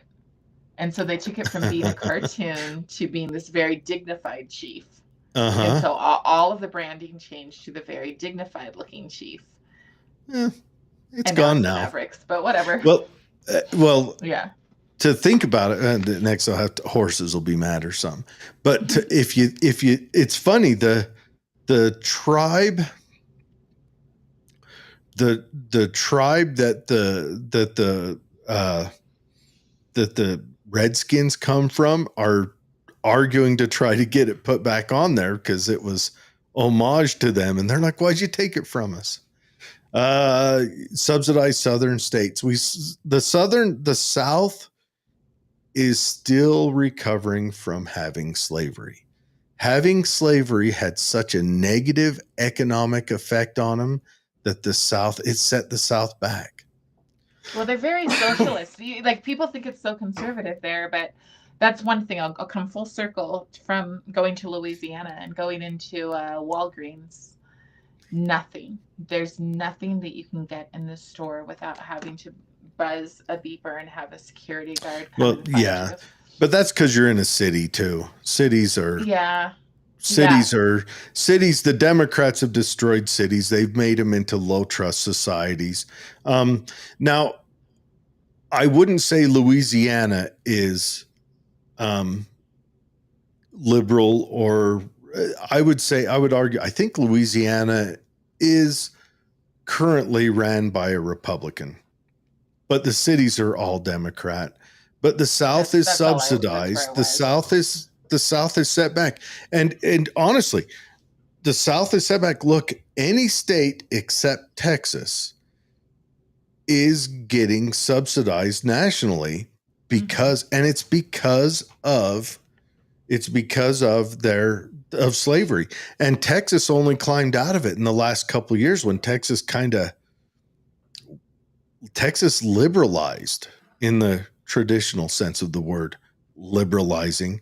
Texas liberalized, meaning let the free market reign. And that's what saved Texas. The other states haven't. But remember, get over it. We do agree, Neener Puss. I absolutely think that there's a time. Not only do we need to get over it, but we need to have so I guess he didn't finish. She said, isn't that what the conservatives say? I agree. And also, and I think this will be the end because we do need to wrap up, but the Smithsonian Institutes, okay, they're going through all of these things and they're saying, oh, they're whitewashing. They're not whitewashing. I've been to them in the last 3 years. They are absolutely propaganda mills. And if you want to talk about slavery, you must talk about Anthony Johnson, because Anthony Johnson sued to re-own John Kaser. And that is how chattel slavery began in the United States. By the way, Anthony Johnson was a black man. The first legal chattel slavery holder in the Americas. It wasn't the United States then, and it wasn't even the colonies then. Slavery was 160 years ago. Yeah, it was. It was Massachusetts. Oh, he was in he was in New Orleans. That's where he's from. He's from Angola, and he lived in New Orleans. Now, but I think this case was in Massachusetts. It probably was. But there were multiple black slave owners who not only owned slaves, 3,700. Really, I didn't know this. And they also owned white indentured servants. And also Trail of Tears. We've got all of our kids learning to do land acknowledgements, but we've got the Trail of Tears where there were black slaves and white indentured servants walking with them. I think that we should not be paying the emotional debt for something we did not cause personally. I really don't think so. Yeah. It doesn't help. It doesn't help a person who starts life oppressed to constantly think every day, oh my gosh. Oh, for sure. Mama didn't love me. It reminds me of that video. You ever see the video where the dad's carrying the baby and they walk by the door and they knuckle wrap the door and then hold the baby's head? Oh, I'm sorry. And the baby starts crying. Oh, okay. No, but that's what it is. You're just causing them to react to emotion. Yes. Slavery was 160 years ago, but that's how powerful it is as a destroyer of economies. Slavery destroys economies. That's why it should never be practiced ever again. Texas gets $73 billion more federal spending. Texas also has Fort Hood. Texas also has Fort Hood, Fort Bliss, Fort Sam Houston. Texas has more military bases and more military personnel in it than anywhere else. At Fort Hood alone, Fort Hood is the biggest military installation in all of the United States. And then you've got Sam Houston, you've got Fort Bliss. Texas has just so many federal entities living in it. And also Texas is also a border state, which tends to get more federal spending sent to it. It just happens, but Texas is climbing out of that. Texas is climbing out of that because Texas deregulated. Austin had a big push to deregulate in the 70s. We got to remember, Carroll Shelby left Texas to go to California in the 60s to build race cars because Texas was too regulated. Nowadays, businesses are leaving California to go to Texas to escape regulations. They just switched. And also, that's what that pendulum swing. The conservative, they were Democrat conservatives back then, but the conservative groups fought for regulation at that time because they were on the cultural hierarchy. The reason comedy works when you're the underclass, when you're the underdog, is because just like the jester, you dress goofy, you're an outsider, you're allowed to say more brash stuff and everything else. But when you're in control, you've got to be prim and proper, and it has to come with the weight of intelligence and whatever else, which is why I can say crap. But also, okay, reparations, all of these things, thinking about your trauma. It's not because you're cold that you don't think about your trauma. There were people who were shot in the Middle East with Saddam Hussein. There was an orphanage, and a lot of these people were left paraplegic. And they had an opportunity to go to a university, and half of the university felt that they should coddle these people because, well, they've had it really hard. And the other people said, no, we're not going to coddle them. We are going to make them rise. We will give them what they need. Like, we're not going to say, walk to class. You can't walk to class. You've got a wheelchair, right? So, but they would give them the basics of what they need, and then the rest they had to rise to. And that's the best thing to do. If you have people who have been mistreated, have been whatever, they have to be able to imagine a war. After a war, you have to build back. That's what you have to do. But our people are being told not to build back. They're being told to wallow intentionally, because that keeps a subservient class of people. So it's not about not having compassion. I'm not a cold-hearted person. I think that you have to look at the hard things that come into your life and go, all right, what's my step? What step can I take tomorrow to improve my life? How do I do this? And for people to say that that's cold, unheart, doesn't have any heart or whatever, that is keeping someone down. I've seen that happen time and time again by the people who are going to charge you $5,000. People who want to keep people low because it's beneficial for them, when the best thing that you can do is say, yep, it's going to be real, real hard. You have to do it anyways. I would like to lose 20 pounds. I've got to remove the bread from my house. Have to do it. You need to start eating meat. You need to come hunting with me. Harvest. No, it's yeah. Well, about reparations. I don't know. Who would you be taken from? Who would you be given to? If reparation happened to the people who were slaves, 100%. If they'd have gave them the 50 acres and a mule, 100%, or even their descendants. But we're kind of too far out from that, where adjudicating that would just cause harm to the nation. Yeah, I just don't know. And then he says there are no conservative comedians. Okay, I mean, I maybe you just define comedians different, but right now the top comedians, the ones that bring in that fill the biggest stadiums. I mean, Tony Hinchcliffe, Shane Gillis. I mean, but maybe you don't consider them comedians. Maybe because they don't ideologically align with you, you're going to say they're not comedians or they're not good.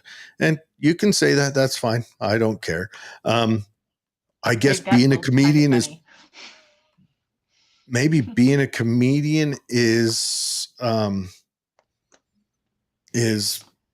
to the eye of the beholder. Maybe it's objective.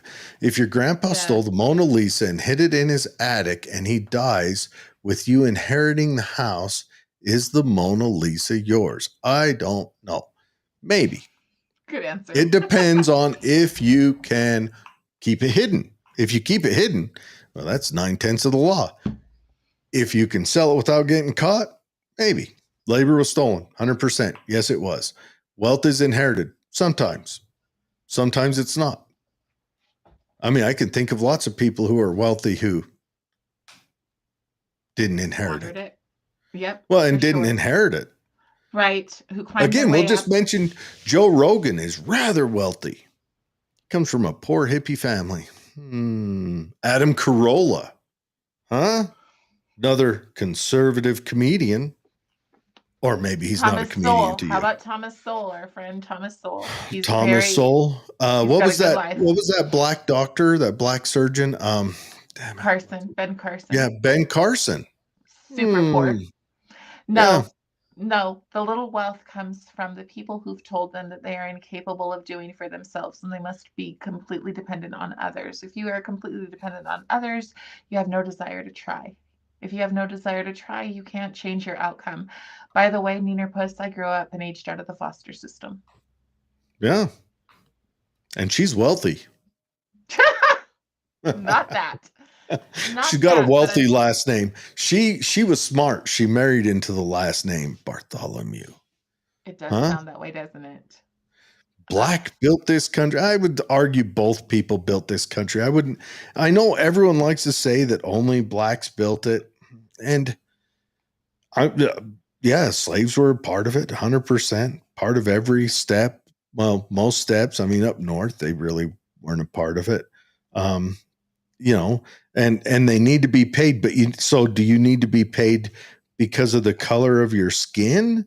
You need to be paid because someone with the same color of skin as you did something sometime somewhere or something bad happened to them. You need reparations for that. How about all of the people who've only been here for a decade or two and don't have because they're gonna fight the other ones when they're living in the projects and one side gets their inheritance and the other side doesn't because they've just come over here from Bermuda or something. They're going to fight and they're going to how come they get this money and I don't get this money? That becomes an issue. How do you split it up and redlining and well how do you find out who is? People will say, oh, don't you think you deserve reparations? How about we go? Well, I'm second generation American. That's it. So COINTELPRO, we go there. That was a bad thing that happened to the blacks, or what other bad thing happened? Let's go and find people who didn't do it to pay people who it wasn't done to. Right. That's interesting. I didn't inherit any wealth, but I should be fine because maybe somewhere, sometime, some wealth might have. Ooh, I've got the same color of skin as someone that might have inherited wealth. And they've got the same color of skin that wealth might have been robbed from. So let's make a racist punishment. Right. So, Neener Puss, you're being racist. That's just what it boils down to. Right. Being racist. What's that like? It just comes down to what do you want kids to focus on? What do you want people to focus on? And unfortunately, they have found for a very long time that if you can focus on grievance, you will not try. You're too bitter to change your life. Everyone has beliefs as to why they try to force, especially the black community, into that. I honestly think Democrats are trying to destroy this country by building low trust societies. Yes. And I think that's why they push onto the urban community fatherlessness, why they push onto the urban community low trust, why they and violent music and all of that. And then it comes to fruition. And they get that low trust society because Democrats want big government, and low trust societies always end up running to the government for the solution. And the Democrats are there with their arms open. And there we go. Why don't you want to pay for our country's foundation? Because that was our country's foundation. Should I say, all right, we should fine black people, do the black slave owners, do the descendants of the black slave owners also, do they owe reparations to their white indentured servants who they kept forever, or to their black slaves? Do we go through that? I'm just wondering if we're going to go through that. Republicans are the grievance party. Yes. Keep going. Keep going. Neener Puss, you've been on point all night. Why stop now? But I wonder. I like it. I like Neenerpuss. I like it when I get a whingy leftist to argue just wrongness the whole time, or to argue this emotion the whole time. I Yeah. like it. I'm down. Wienerpuss, I hope we see you next week. What it's super textbook. Like, it's exactly the things that I would say. Now, there are some people who think this would be exactly that example. So when I'm teaching my students who happen to be 3rd through 8th graders, when I'm teaching them, I would use examples like this. Fatherlessness equals school to prison pipeline. Now, see, on this we can agree. Absolutely. Yeah, except I don't believe in a school.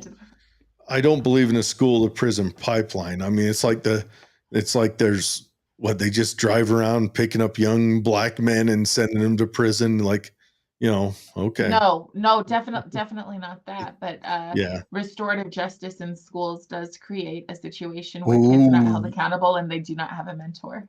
I know. Yeah. It's a whole nother, but yes, that's, yeah. And so when they don't have a mentor and they don't have a father figure at home, and churches are diminished, to bring it full circle to the disparaging of religious people, they do create criminals, and they want to. I mean, that's, again, I think there's a link to drugs, there's a link to mental health, and there is a link to the miseducation of our and our people. Government is the one who brought drugs into those communities. And what side of the party was he on? Hey, Neenerpuss, I'll tell you what, I'll invite you on the show. You can come on and be my co-host next time. You and I will sit and chat, and you can tell me all your stuff, whatever. I'm fine with it. Last week I had the old chair of the Utah Democrat Party on as a co-host. I had Katie on last week. She was with me. Oh yeah. And we talked about that. What's that cat's name in the Utah Senate leadership that looks like he wrote a law to protect his kid? Stuart Adams. Yeah, Stuart Adams. Oh, talk about an ugly situation. I hoped he gets drummed out. Again. Do you know? Yeah. Have you thought about who might replace him? Don't care. You need to think. I do. I definitely do. Here's the deal. What do you know about this story? Okay, I know we were supposed to get off, but what do you know about this story? Well, a law was written that made it so that if an 18-year-old was still in high school, that they wouldn't be charged as an adult in a statutory rape situation. So first it was a bunch of people like the constitutional republic type people who were writing the bill. Let me finish. Okay. Let me finish. I agree with the premise of that bill. Okay. That if they're still in high school, I think if it falls within the bounds of the Romeo and Juliet timeline, the 4-year mark, and it was a 1 month it would be off of like a freshman dating a senior. I could see that. Now, where this one falls out of that, and they should have wrote this in more clearly, the young lady, or maybe it was a young man, was 13. Therefore, not in high school, not in a general meeting area. So he was about to turn 14. He'd gone to a party for older kids. Sure. And they had sex twice. Not in a general meeting area. So that way I think it breaks that Romeo and Juliet law. Okay.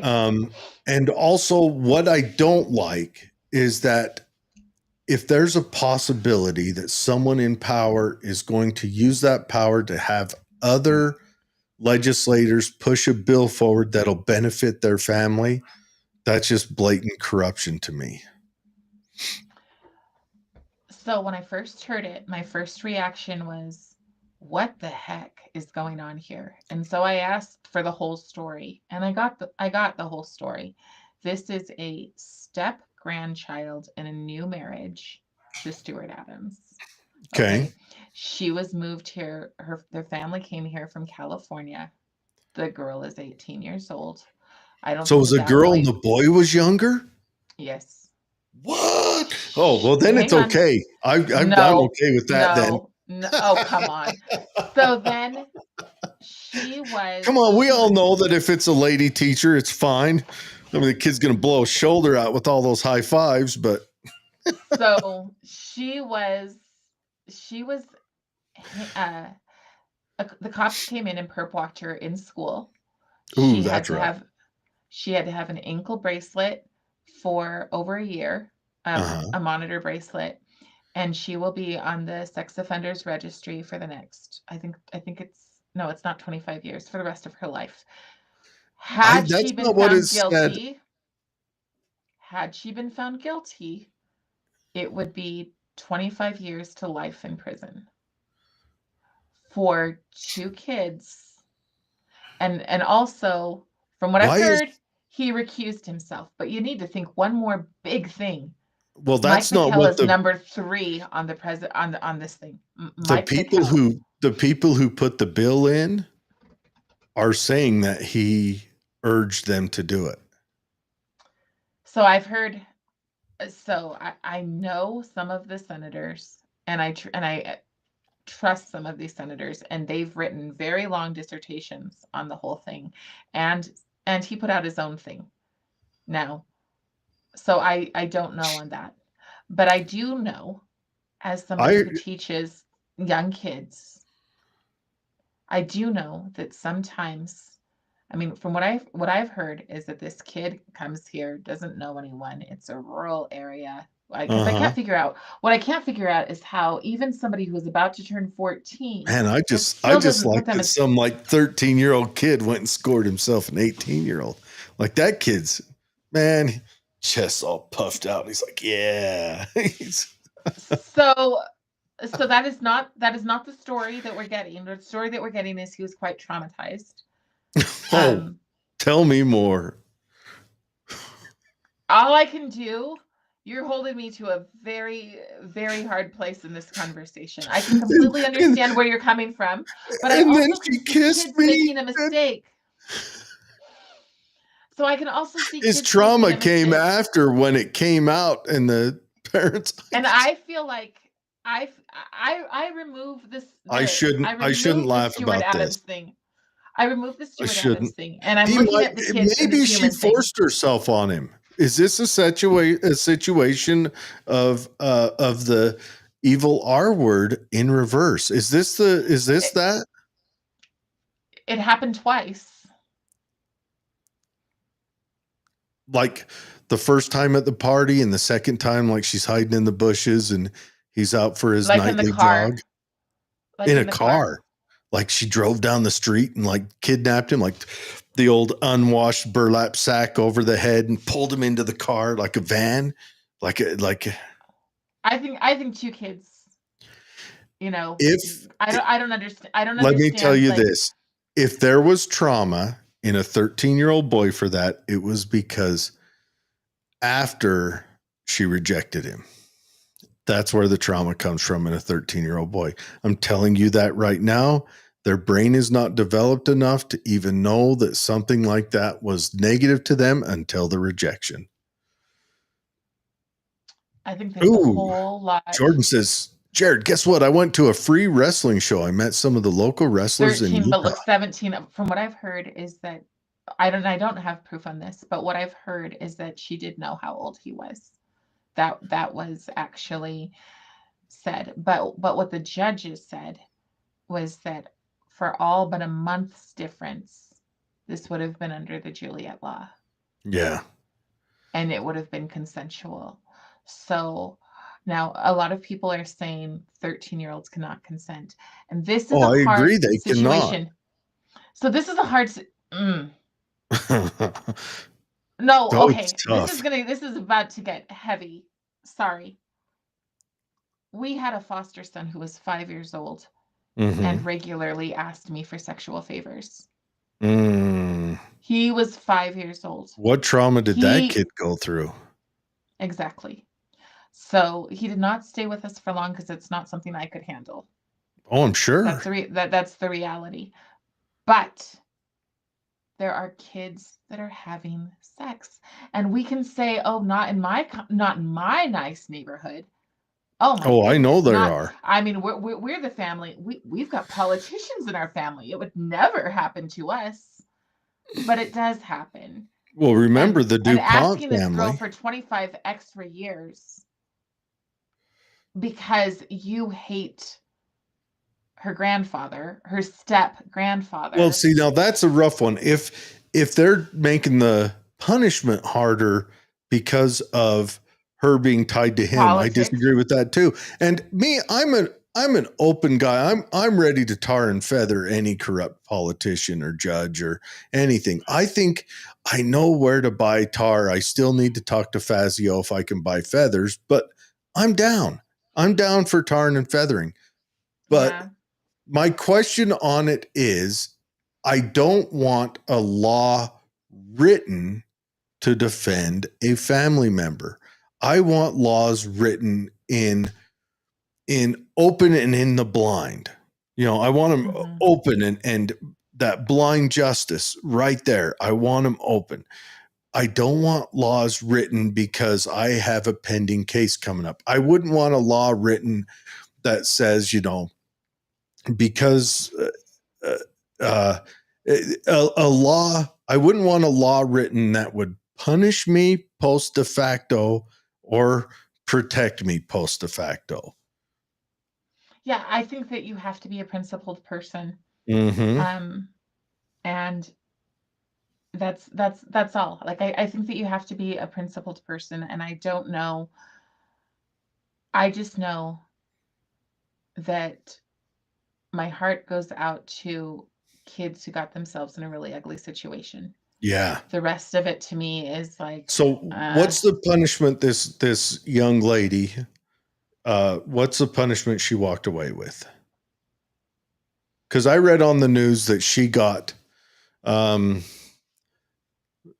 she spent, was it 3 nights in jail or something, and then got 3 years probation or something like that, but she gets nothing heavy. But you're telling me that she did get heavy. And did she get heavy it because depends on what you think is it depends on what you think is heavy.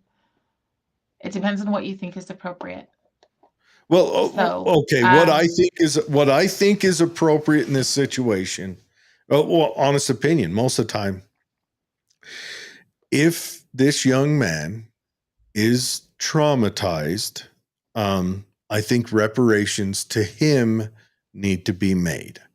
Now, if he's traumatized because he wanted to continue the relationship and she got the ick because she finally recognized that, wait a second, he's so young and he still likes to race home from school to watch Cartoon Network, then the reparations he would want are reparations I would not want her to give.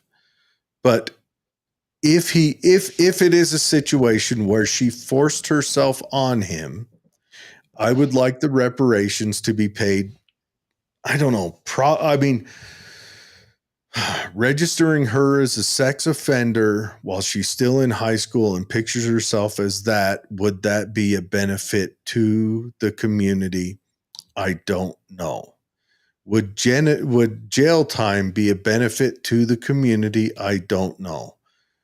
Would something that be a benefit to the community, like maybe she's out pulling weeds on the side of the road and picking up trash for a couple months, would that be a benefit? Yes, that would. That's something that would benefit the community. Now, reparations to the boy. So you could either pay him her hourly wage for doing prison work, which it, $1.25 an hour or whatever they pay now. That's kind of a weird system, but I don't know if I would change it because I haven't schooled myself up on that, but I don't know. It makes me wonder how you would manage that. Do I think it would service the community? Do I think it would be a huge disservice if you gave her the extreme punishment because her step grandfather is someone who is political a political adversary of yours. That would be a negative service to the community. One, you're setting a precedent. Not a fan of precedent setting. Precedence always comes back to bite you in the butt. So I don't know. I would have to look into it more. But did she get like she has to register as a sex offender forever? Yes. That I think that's too far for an 18-year-old. Second degree felony forever. So, I mean, but I think what it comes down to me is we were talking about that term that some people don't agree with, woke right, woke left. Okay, to me, this I am so right that if somebody doesn't agree with me, they are wrong and they should burn and blah blah blah blah blah. Watching that play out, watching stories being played out that are, in my opinion, we don't have all of the information, and also that is true. In my opinion, these kids are kids, and I get it. She turned 18, but these kids are kids, and to sit there and say, you know what, here's the scarlet letter, wear it for the rest of your life. I didn't know the genders were swapped. And to praise it as if it's virtuous. It's nothing but sad. Good. It's nothing but sad. And I feel like that is really, I mean, it is sad that kids are, I mean, yeah, in my perfect world, which it's not my perfect world, kids wouldn't be having sex until they're married. But hey, I didn't even follow that. So no, we it's very few of us did. But in my perfect world, that would be that's the ideal situation, at least when they're responsible. But how do we get to play the moral high ground when we just say, you are damned and let's exploit it for everything it's worth because of who you are related to? I still want to know the trauma of this 13-year-old boy. That's a big question in my mind.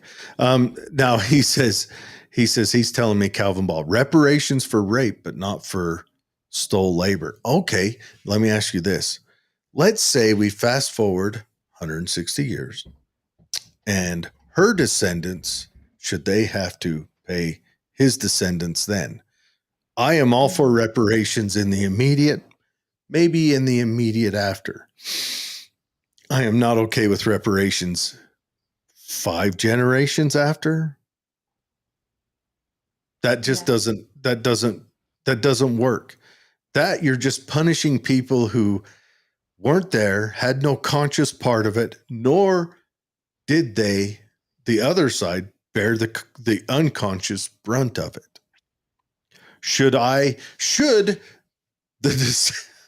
This would be a big one. Let's do it for Genghis Khan. So Genghis Khan, his genome, his markers are on 1/3 of all Asians. Drink that in, folks. That means Genghis Khan committed a lot of the R word. A lot. Wow. A lot. One human being genome is on 1/3 of the Asian population. Should they have to pay each other for that? You can't even measure it because they're all descendants. But it's also just a waste of time. It is a waste. It is a waste of time, and it's a waste of life to constantly think, "You owe me. How dare you?" And what imagine a waste of life. What would the cultural rift be from that? Do you think our culture would be healed? Do you think white people Healing's would not the goal. Feel good for them when their taxes go up, 15% and the market plummets because of all the instant spending that hits it?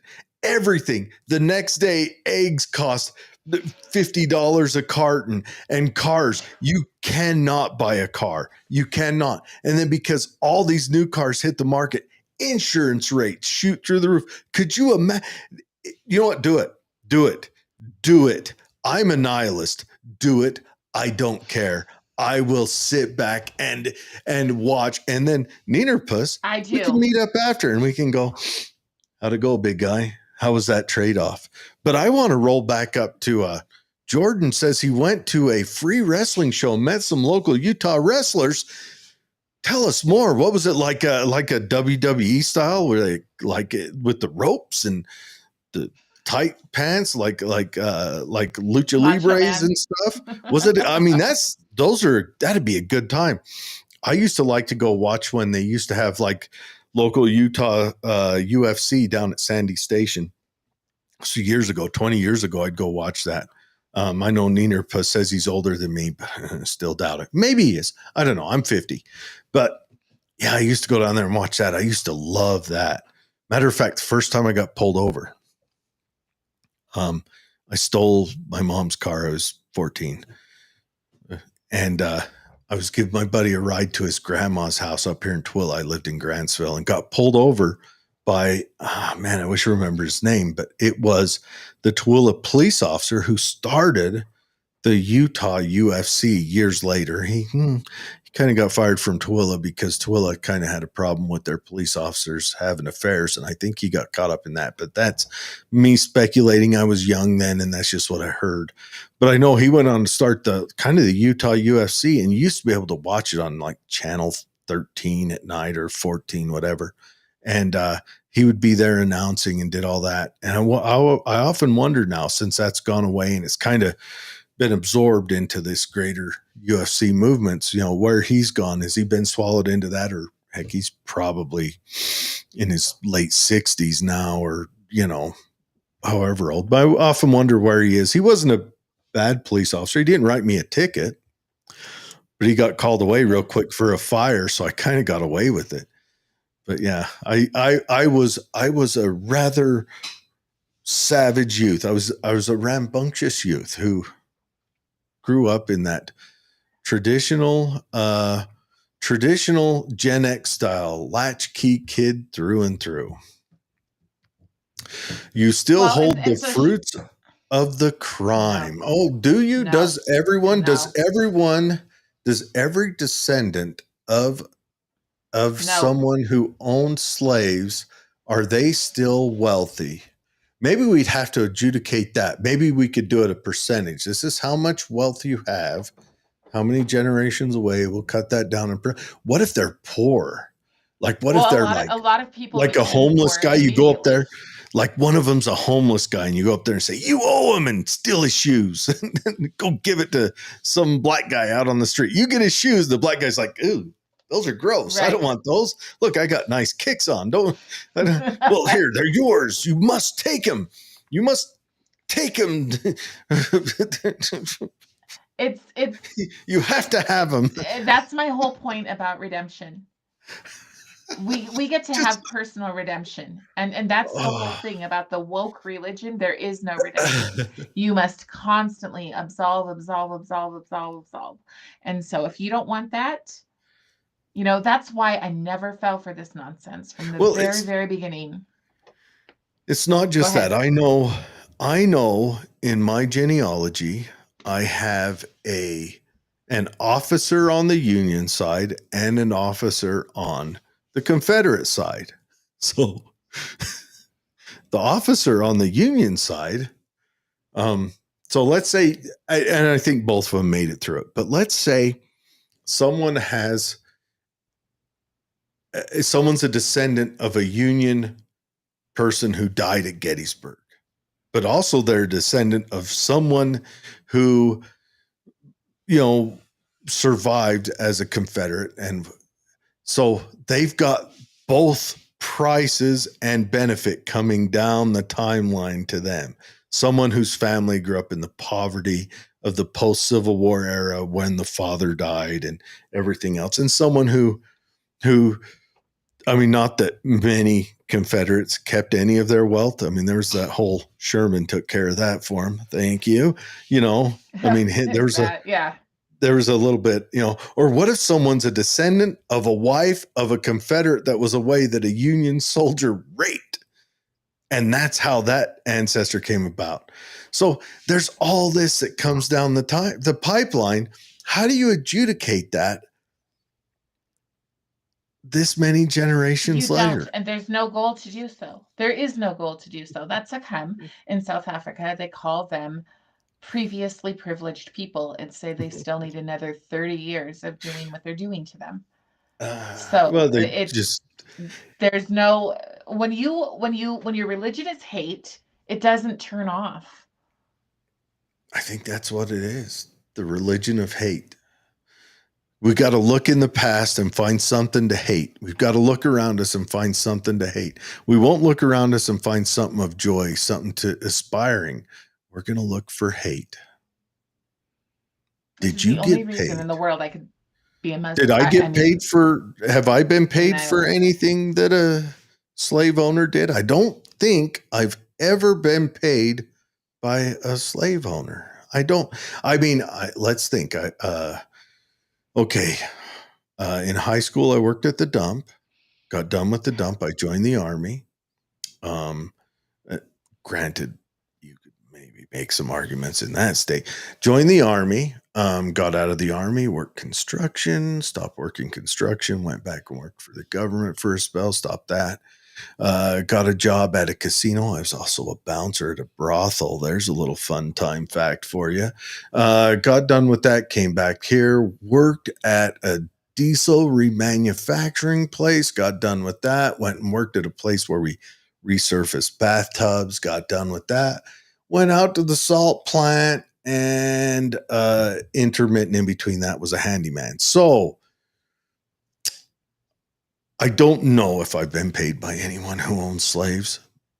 I don't think so, but it's not apparent to me. How about you? I mean, legend has it my grandfather was a member of the KKK. Did he pay you? No. Like have you? He was your grandfather. Did you meet him? Like, did you know him? Like, maybe one time you went over there and. Yeah. Did he like throw a coin at you? His mind, and I would say the repentance was that he changed his mind when I was born. But was he a slaveholder? Well, who knows? I mean, if he's a member of the KKK, it's not. And also, here's one thing. That would have been 100 years ago. Let me stand up for a Democrat real quick. Okay. Stand up for the Democrats. There is not one KKK member who owned slaves. Because remember, the KKK came around after abolition of slavery. So okay, sure. So that I know of, just spitting facts.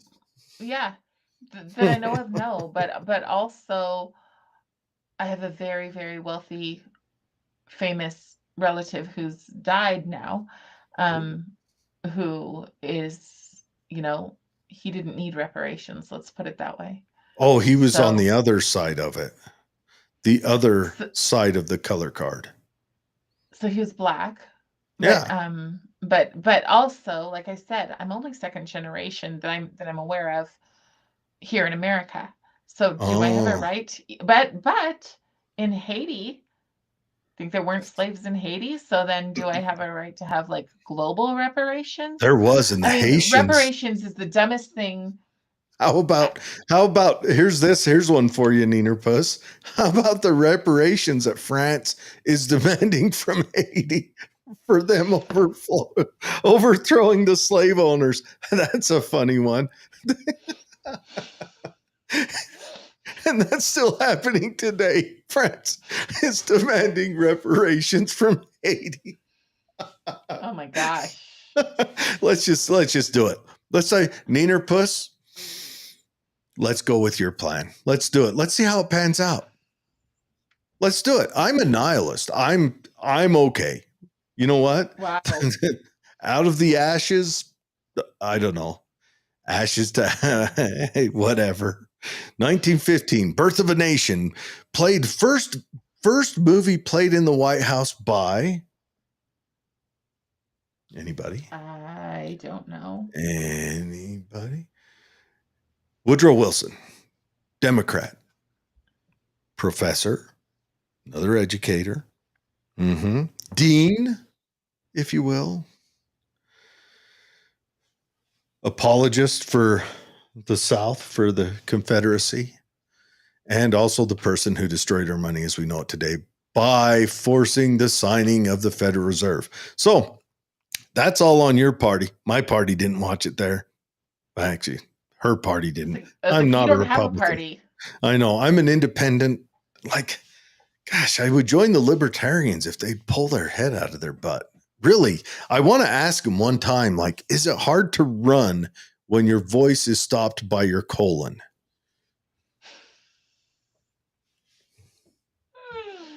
Okay.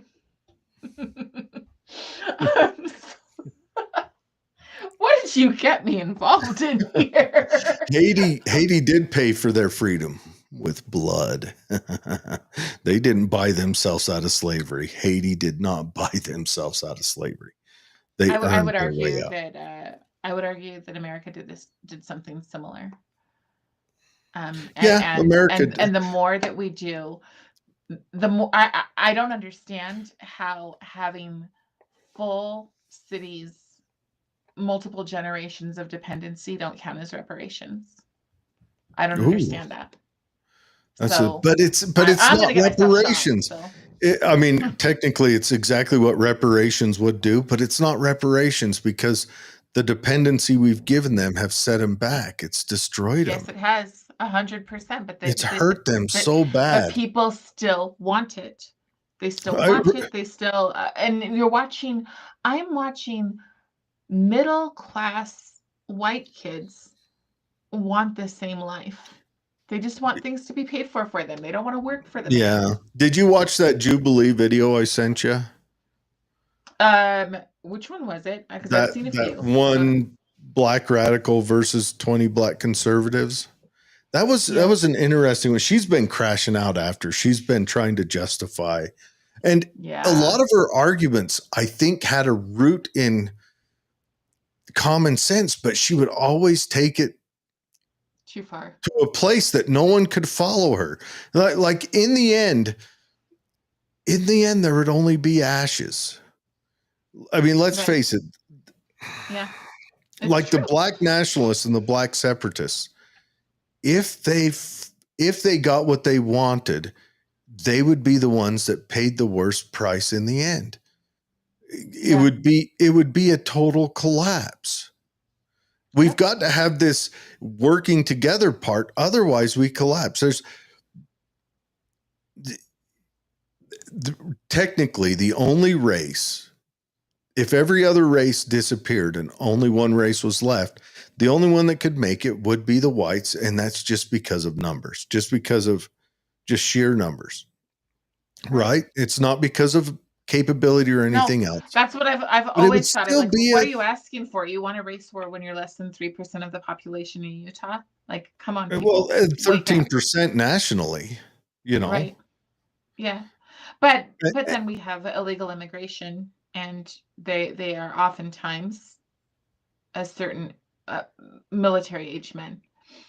Well, I mean, so that's another factor. Have you followed Michael Yon at all? No. Oh, that's a wild one. He talks about what he saw at the Darien Gap, and I'm like, how many? Oh yeah. How many like Chinese special forces are in the States right now, just in a camp? I remember in New Mexico when they found that Al Qaeda camp because some kids that they had there got sick and died, and then they stumble in, like doing a home welfare check, and they're like, "What the hell? It's an Al Qaeda camp in the U.S." And because there are so, like, you could go up into Montana, lose yourself in the woods, and build a whole city, and no one would know. Well, I don't know. Satellites might, but I don't know if satellites would know what to look for. I mean, do they overlay themselves in that? I don't know. We're in a wild place, man. I don't know. the future's going to be fun. Hopefully we all keep interbreeding. Eventually we all end up olive, and then we can argue about something stupid like eye color or propensity of whether you like eating crickets or ants, or whatever they're going to bring us to in the future. Again, I'm a nihilist. It is what it is. Yeah, we're in wild times. Wild times. What would be cool is to have you come on and we do a show talking about like the different cultural stuff between all the different culturals and how that has echoed through time, showing us who we are now just by like what crop dominated their culture as they were birthing. That's wild stuff to get into.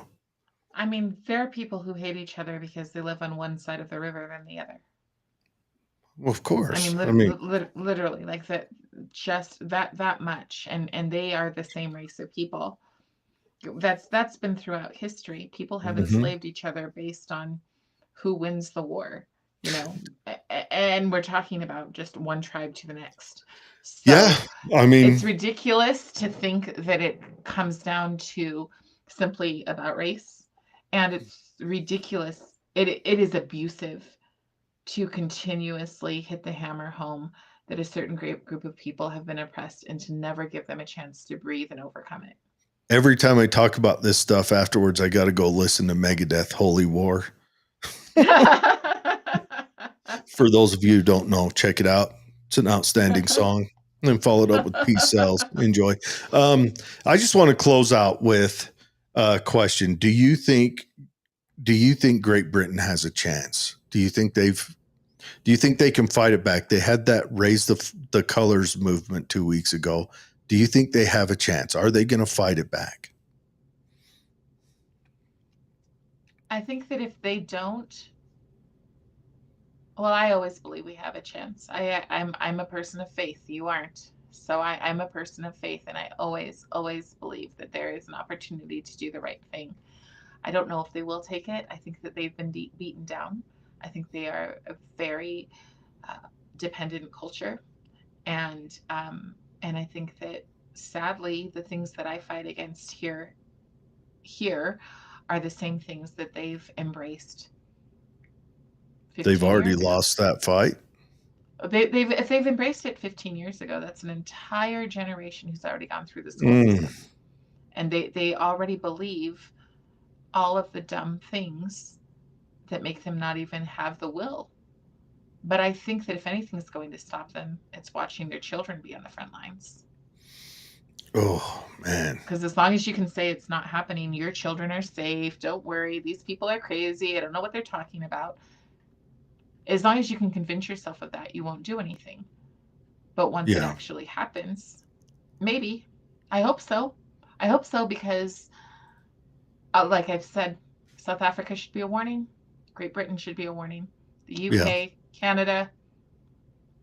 I'll tell you, I'll leave it on this note, but I think our governor is very, very similar to the Prime Minister of the UK. Oh, yeah. That new bill he put out where he gets to control all housing developments. I'm like, what are you doing? That's just so he can step in and say, no, that's not Salt Lake City enough for me. I will mention this in the end. The most free market conservative places are all of those that suffered under your loved socialism. Talking Hungary. Yep. Talking. I mean, even technically Russia. Russia doesn't put up with that stuff there. Right or wrong, it doesn't. And when the socialism's tried, when they come out the other side, they look at it and they go, holy cow, that was stupid. And they do something way different. Right or wrong, they do something way different. So. And that's hope. That's hope. But at a global scale, I don't know. Well, I mean, I think we have to fight like it's in our hands. And in my opinion, trust like it's in God's. Yeah. That's what I'm doing. That's why you guys need to, every man on earth, every man, once you're old enough, you need to go down and you buy yourself an AR-15. It's the first thing you buy. You turn 18, you buy an AR-15. Because that's how we're going to stay free. That's it. Anyways, everyone, that's Carrie Bartholomew. She works for, she's like it says right there, she's the director of Utah Moms for America. And Moms for America is a pro-liberty. I would argue you don't have to be conservative. You just can't be communist. Group of moms that are out there. They're fighting to take back. I don't say standing. We are grassroots advocates. We're kind of community organizers, and our focus is on empowering parents, raising the next generation of patriots, and promoting taking the welfare of your kids back from the state and putting it where it belongs, in the family. Yeah. So, and I'll be out in Toole, I'll be out there for your Constitution Festival. So at Grantsville. Yeah, I'll be. Okay, I'll be playing Harriet. Oh, like are you now? All right, I can't wait. I'm going to try to be there. I might be a little bit late because that is next weekend. It's coming Isn't up. It? I don't know. I don't look until it's the 6th. Okay. So next weekend, got a family trip up to dig for some fossils, because who doesn't like digging for fossils? And then I'm going to try to be there. So I hope I run into you there and get myself a Begay taco. They make a killer Navajo taco. You'll see it when you get there. Taco stand. All right, everyone, have a good weekend. Have a good night. Neener Puss, thank you for the outstanding conversation. Jordan, thanks for joining us again. It's good to see you, man. I hope you had a good time. Dave, of course, always. Chad, thanks for showing up. Go Chiefs, or now they're called the Mavericks. It's kind of a cool name. DB Cooper, thank you. Everyone, thank you for showing up. And we've lost some of the older comments on there, but everyone, thanks for showing up. It's good to see y'all. Thank you so much. And hopefully